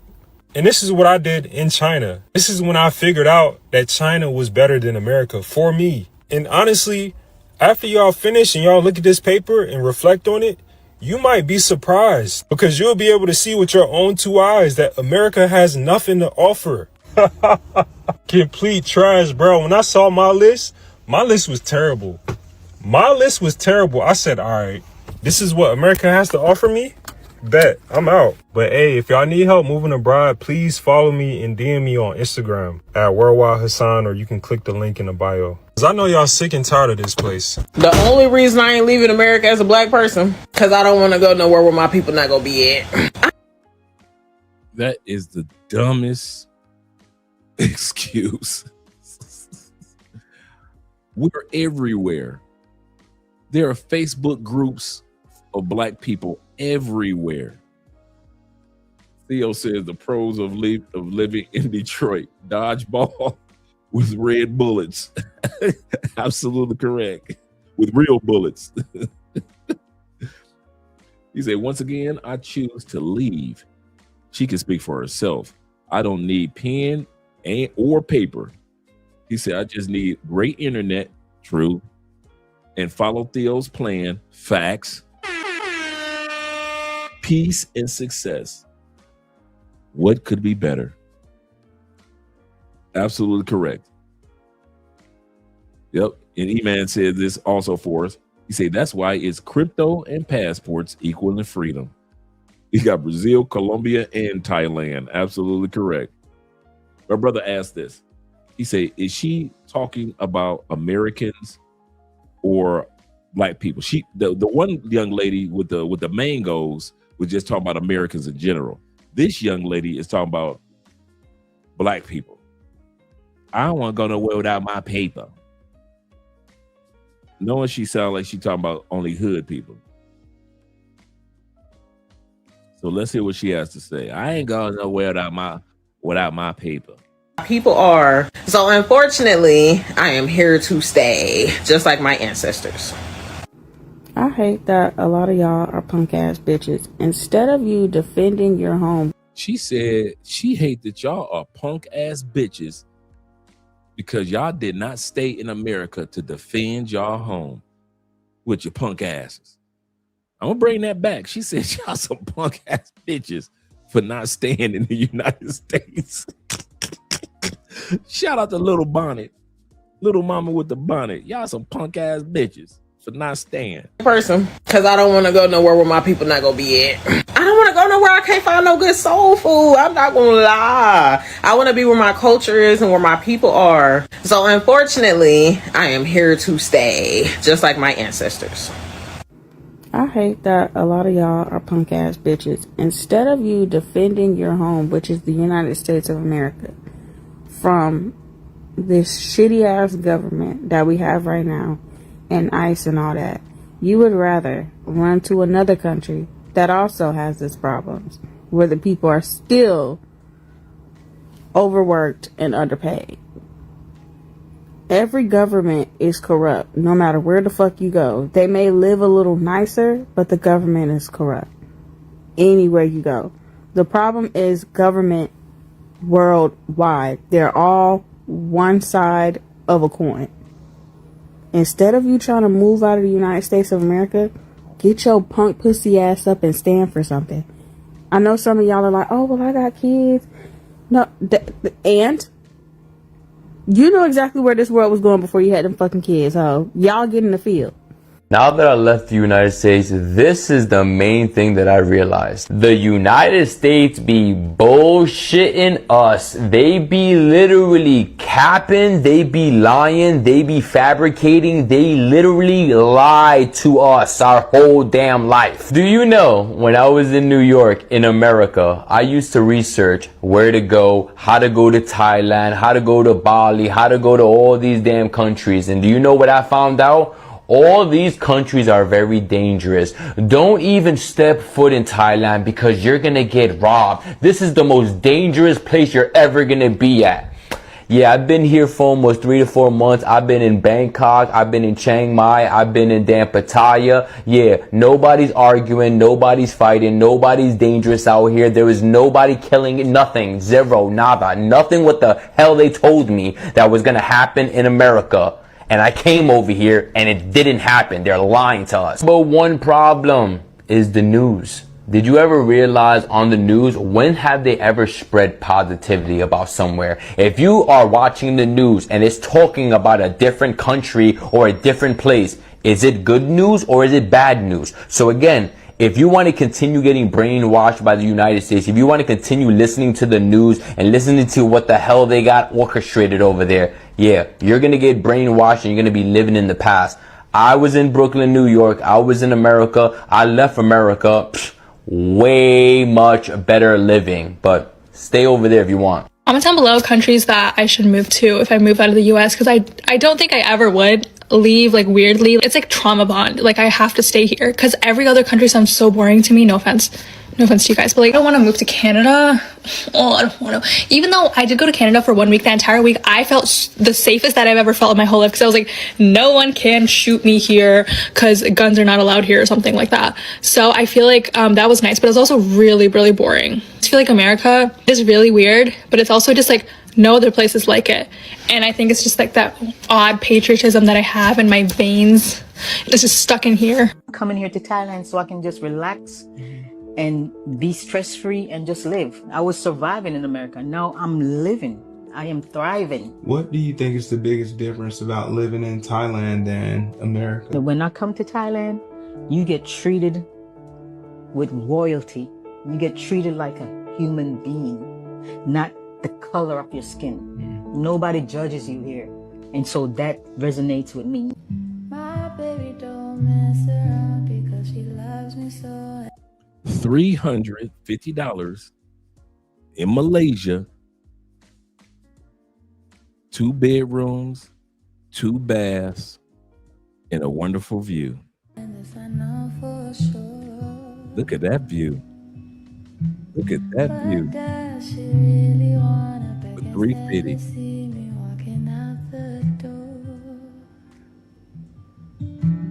Don't try to fight the feeling. Grass patio.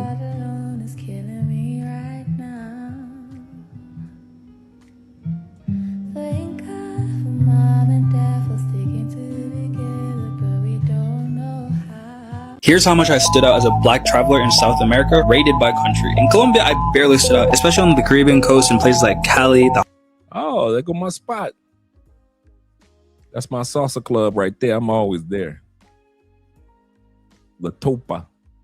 And they dance there, boy. You ain't you gonna dance in there. Heart of salsa. There's a huge black population there. Now in places like Bogota and more inland, you do feel a little, but overall I blended in way more than I expected. Ecuador was a completely different story. People literally stared at me, not in a bad way, but more like, who is this huge dude? Because mind you, I'm only like 6 feet and I'm a little bit muscular. So like when I would go to the gym, I would catch them staring at me in awe. And like I'd never experienced that before. But I just didn't see that many black people, not living there, not traveling there. And most travelers were Caucasian. So yeah, definitely stood out. Peru is similar to Ecuador, but because it's more touristic, I saw more black travelers, not many black locals, but definitely more tourists who look like me. So I stood out, but not as much. Brazil was literally zero. More than half of the country here is black. So the second I landed, I felt like I was coming home. I blended right in. The vibe, the people, the culture, it just felt natural. No, we moved here. We had about 6,000 US dollars in hand. In hand. In bank account.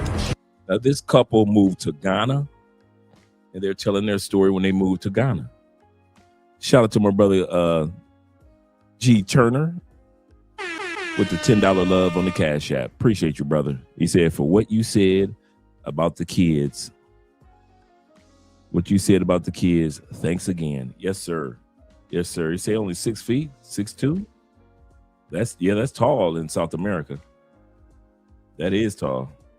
Nothing. But when you want to be free, it doesn't matter what it is you have to do to get to that freedom. And that's what we chose here. We'd rather be here with nothing than to go to America with something.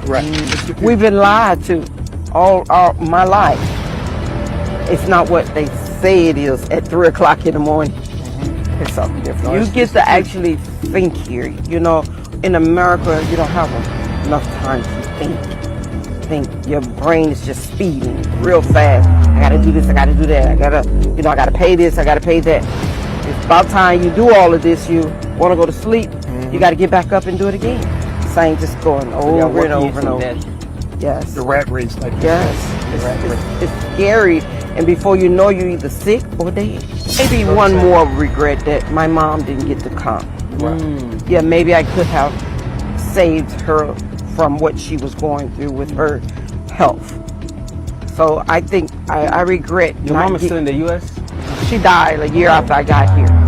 We came 2016. She didn't want to come when we were coming.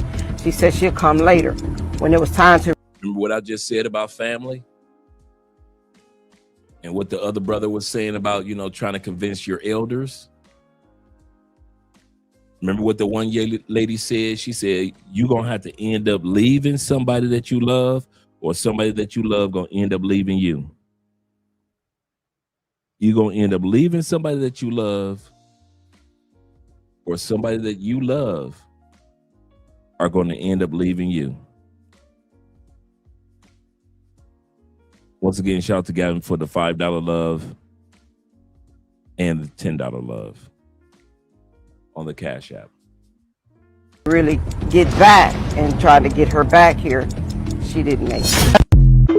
Don't go to China. They racist. They don't like black people. That's why I left, because they hate black people. They hate black people so much, they'll fly you over there for free and give you a nice, fully furnished apartment and pay you the same salary that you are currently making in America or even more. They're gonna invite you to dinners, give you all these free gifts that you don't even ask for. And if you got a family, yeah, they hate them too. They hate black families because what they're gonna do with black families, not only they're gonna fly all of y'all out to China, not only that, if you're working for a school, if you have kids, they can go to school for free. And by the way, international schools are extremely expensive overseas. But if you work for that school will give you benefits for your children. They crazy, they racist. So please don't go to China. Don't go to China. Stay in America. America has everything you need. You can work.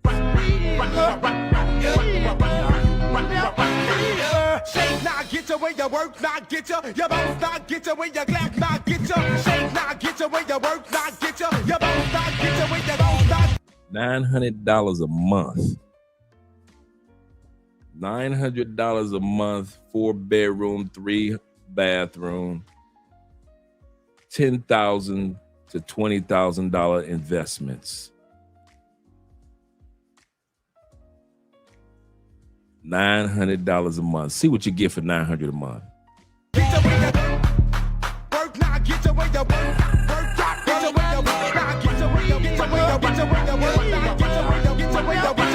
Today, our clients are going to be moving into their new home in China. And stay to the end because you will not believe how much they're paying for. So back in July 2025, Miss Martina and her beautiful family of 5 actually contacted us to book our Move to China services, and we have been more than happy to help them on this journey. And because we always show our lifestyle about how it is living here as Black Americans, we always get an influx of questions about how to move to China. And little do you guys know, we actually have helped 5 families move to China so far.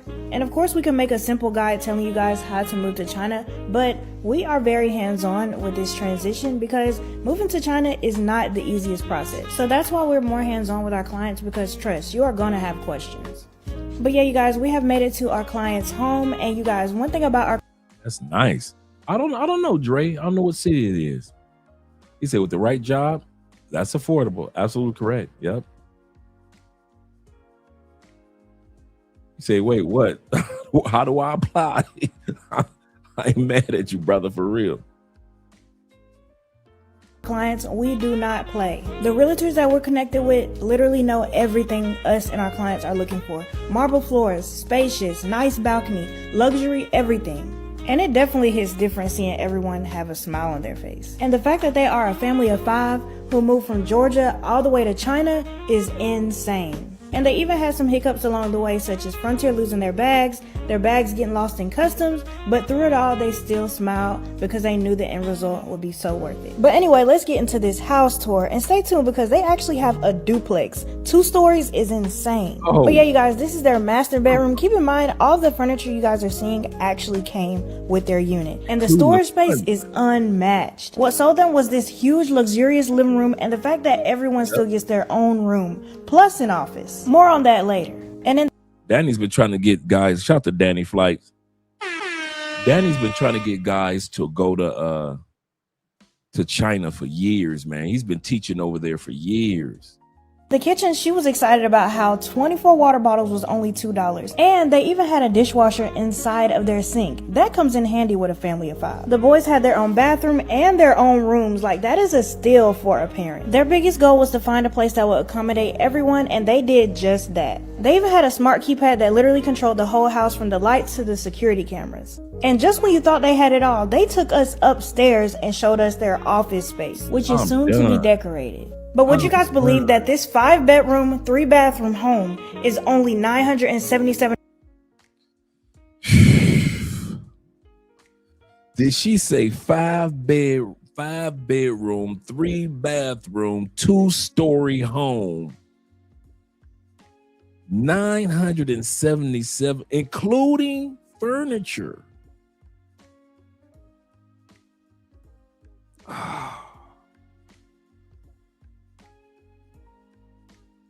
that later.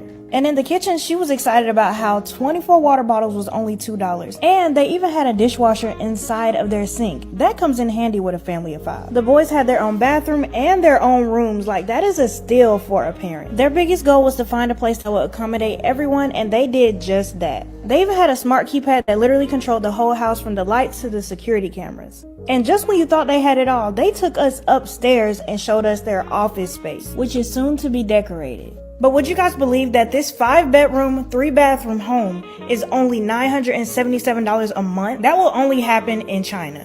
But yeah, to make them feel even more welcome, we surprised them with a seafood boiled pot and some corn and potatoes. And I know it sounds a little funny, but the mom expressed that they love seafood boils, so that's exactly why we decided to surprise them with that. But yeah, after visiting their home, we actually decided to go out. I've been telling y'all, these job opportunities overseas in China are real. As y'all can see, I just picked up my visa today. Now, the other brother with the beard was saying that they will fly you out, get you an apartment, furnished, make sure you have what you need. Let's see what this brother's saying. Does he confirm this? Does he confirm that they fly you out? Let's see. I'm going to be leaving soon to go work my new job in China. And yes, I'll be getting all those accommodations I've been telling y'all about. Free flight there, free apartment, come fully furnished, health insurance, etc. But for those that have been saying, oh, these opportunities you talking about not real, I'm literally going to show you myself. When I get there, I got no problem showing y'all everything. Like, I'll show you the apartment they're going to provide for me, show you my work environment. So I live in China, and the United States is not real because $1,000. Let's check out what you get in China for $1,000. what do you mean? What do you mean we can get a 4-bedroom apartment with a big kitchen? Look how big this kitchen is. Look how big this kitchen is. Literally, this big old kitchen for only $1,000 a month. Like, this place is huge. Don't mind all the stuff we're cleaning right now, obviously, because you gotta clean the place before you move in. But look at this. 4 bedrooms, 1, 2, 3, 4, and this is the master bedroom. Like, are you kidding? With 3 bathrooms, by the way. 1, 2, 3. The last one is in the master bedroom. So, if you think that living abroad isn't lit, I don't know what to tell you. But we're about to furnish this whole place. You can literally move to China, make $3,000 to $5,000 per month. But that salary is going to feel like you're making $10,000 to $15,000 per month. Mainly because you don't have to pay rent. You don't have to worry about insurance. You don't have to worry about gas, cable, Wi-Fi. You don't have to worry about health insurance. Half of your paycheck is not going to be going from taxes. Your salary goes directly in your pocket. So, you know, people say, yeah, I take home $6,000 a month. Okay, you take it home, but how much can you save after you cover everything? Oh yeah, and in China, you don't have to worry about credit. I'm literally telling you, it's a scam. You know it's a scam. You know the whole system was created to keep you in a box. Life humbled me in 2022. I had to get another job, but guess where I got my job at? The airport, so I can go back to China. So working for somebody was never the plan. I was never meant to be average.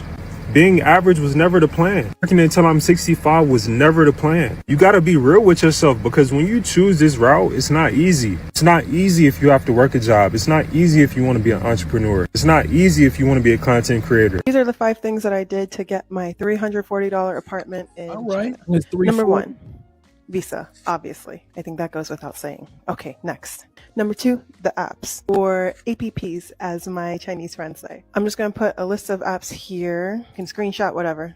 Number 3, rental agents. For example, when I signed my lease and everything was like getting finalized, that's when I paid the 中介费, which is the rental agent fee. Number 4, deposit.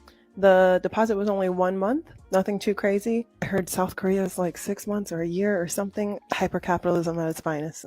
And finally, number 5, which is the most important for foreigners, you need to register at the police within 24 hours. When I finalized everything, the lease is signed, my rental agent and my landlord went with me and took me to the police station. The whole process took like 10 minutes. I think it sounds daunting, but it's easy. It's easy. And those are the 5 things that I did to rent my apartment here in China. Today, we're going shopping in China. And stay to the end because you won't believe how futuristic shopping in China really is. So as you guys know, we just got into our new apartment and we have been buying stuff for the apartment and haven't really treated ourselves in a while. So today, we're gonna see what the mall scene is like in our new area because Lord knows we need some well-deserved retail therapy. China's malls are huge. They literally always know what to do when it comes to infrastructure.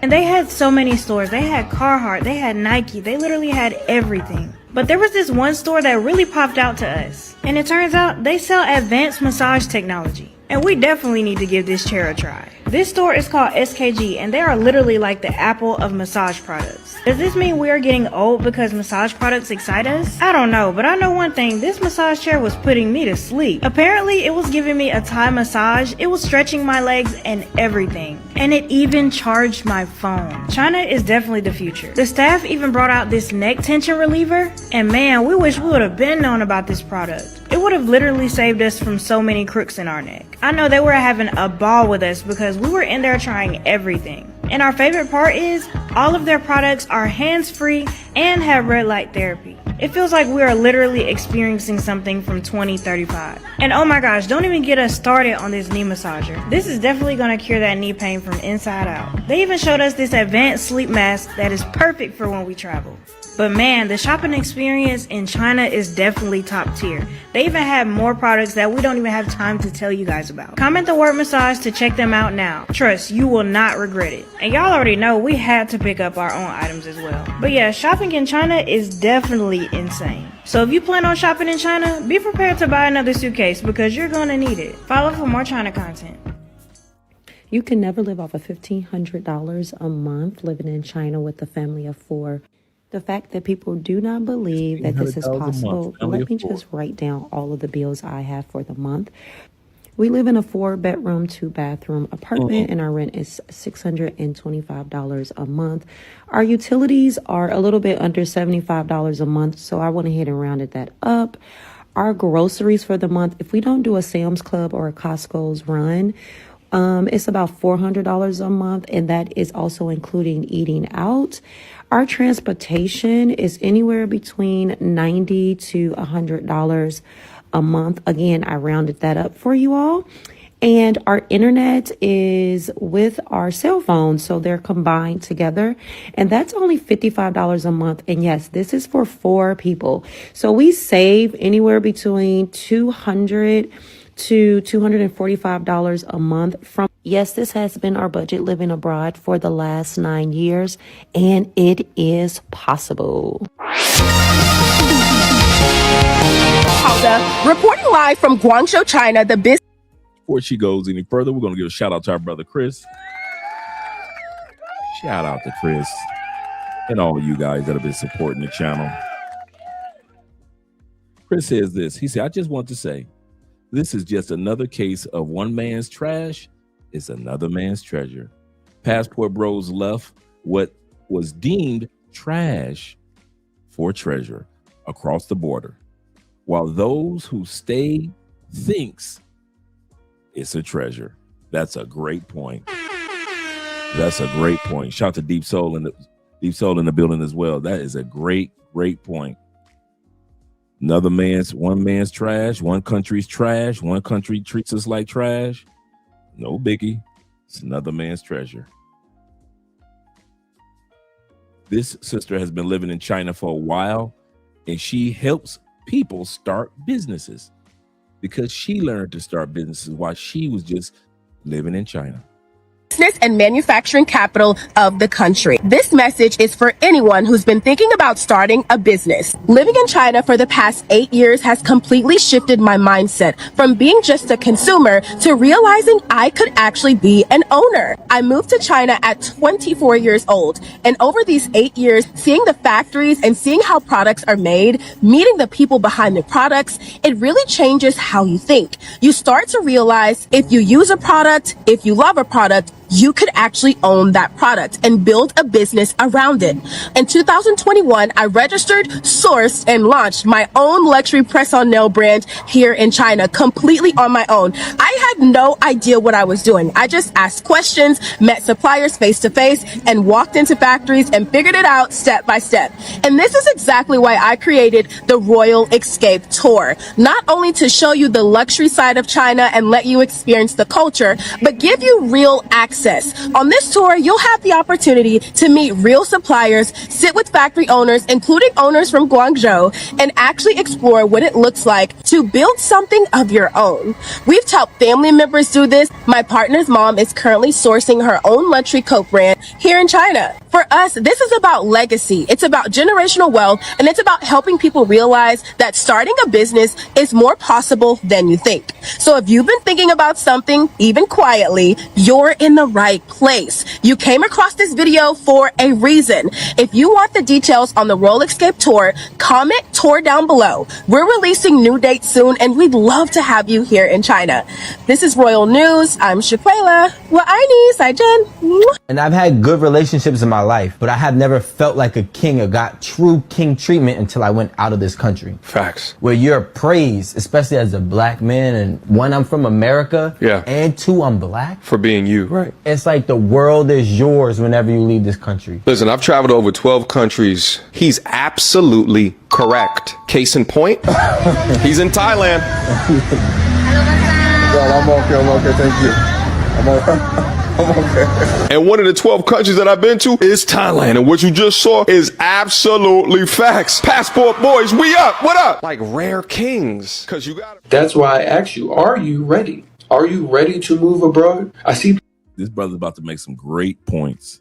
This is our last video, and listen up. People and I see them abroad, and I'm like, they weren't ready to move abroad. The things that they're asking for, the things that they are have in America, they're expecting somewhere else. And it's not even just physical things. It's the emotion of what America provides. It's even the thought process of the customer is always right.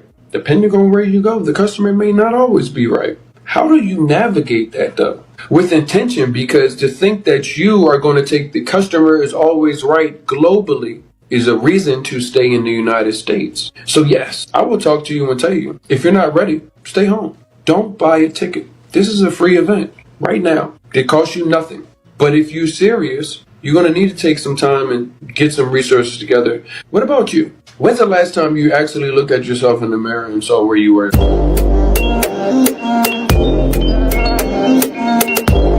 If you weren't already aware, there are a lot of African Americans who are actively leaving the United States and going to a number of different countries. And this comment says like, wow, you know, for the first time in history, African Americans will be dispersed around the world instead of like concentrated on this land. And I had a crazy thought, and I just need y'all to like walk with me real quick. What if we aren't supposed to be here? Have we thought about that? What if we aren't supposed to be here?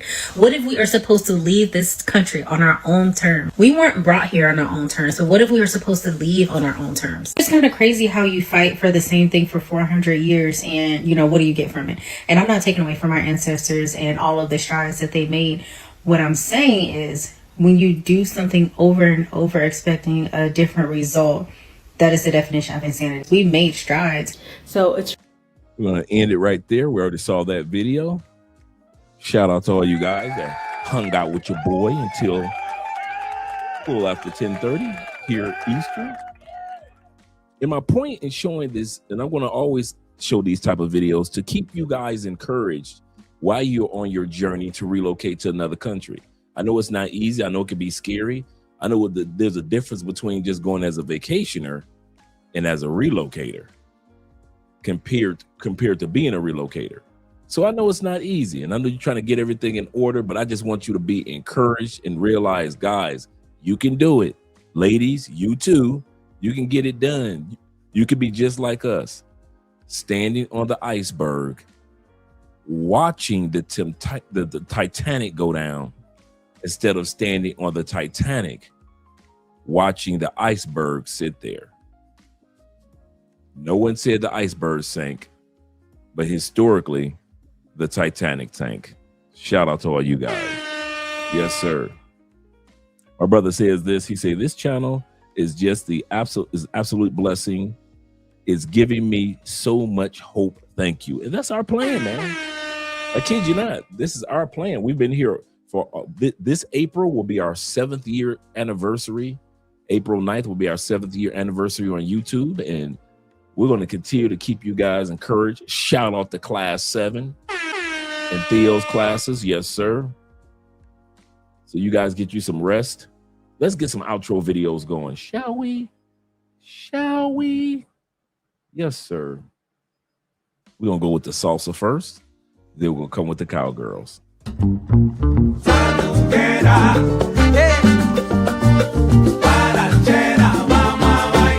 Vamos a bailar. Sandunguera. Guarachera, vamos a bailar. Ay, la sala está llena de gente, cuerpos sudorosos acá. La pista está hirviendo, pero te destaca, mamá, brillando como una estrella. Mira qué bonita está. Escucha el coro, mamita, que te voy a dar.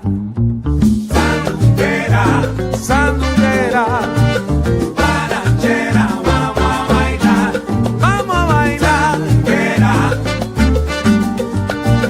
Guarachera, vamos a bailar. Ay, siempre un paso para adelante, después un paso para atrás. Ahora te suelto, mamita, muévete con el ritmo que va. Sandunguera, te estoy llamando, mira qué bonita estás. Escucha el coro de nuevo que te voy a dar. Sandunguera, sandunguera, guarachera, vamos a bailar. Vamos a bailar, vamos a gozar. Sandunguera, guarachera, vamos a bailar. Ay, sandunguera linda, vamos a bailar tú y yo. Ay, qué sabroso. Vamos a bailar, mi nena linda, vamos a gozar. Vamos a gozar. Muévete, sandunguera, vamos a guarachar. Ay, repítelo. Vamos a bailar, mi nena linda, vamos a gozar. Ay, vamos a guarachar, mamá. Sandunguera, vamos a guarachar. Oye, mira, mami, vamos a gozar, vamos a bailar. Vamos a gozar. Juntos tú y yo en la pista, mami. Vamos a guarachar. Ahora vamos a gozar. Ay, esa cosa que me hiciste, mami, me gustó. Vamos a guarachar. Muévete bien, chiquita. Vamos a gozar. Mueve tu cuerpo y tu cinturita. Vamos a guarachar. Oye, el ritmo te está llamando ahora. Vamos a gozar. Este ritmo es para guarachar, señora. Vamos a guarachar. Ay, camina con el mambo ahí. Vamos a gozar, si mamá guerrera, oye Lola. Vamos a guarachar, vamos a guarachar, vamos a bailar, vamos a gozar.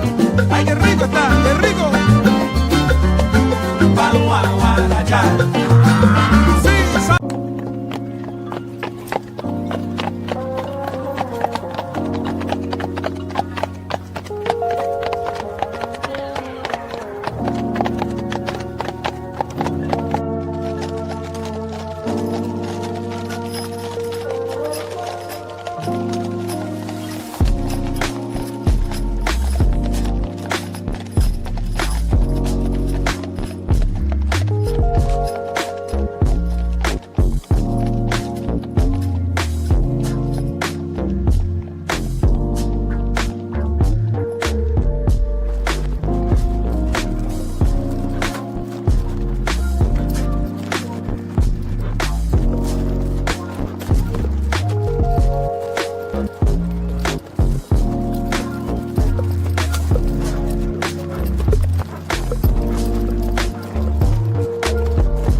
Gotta go,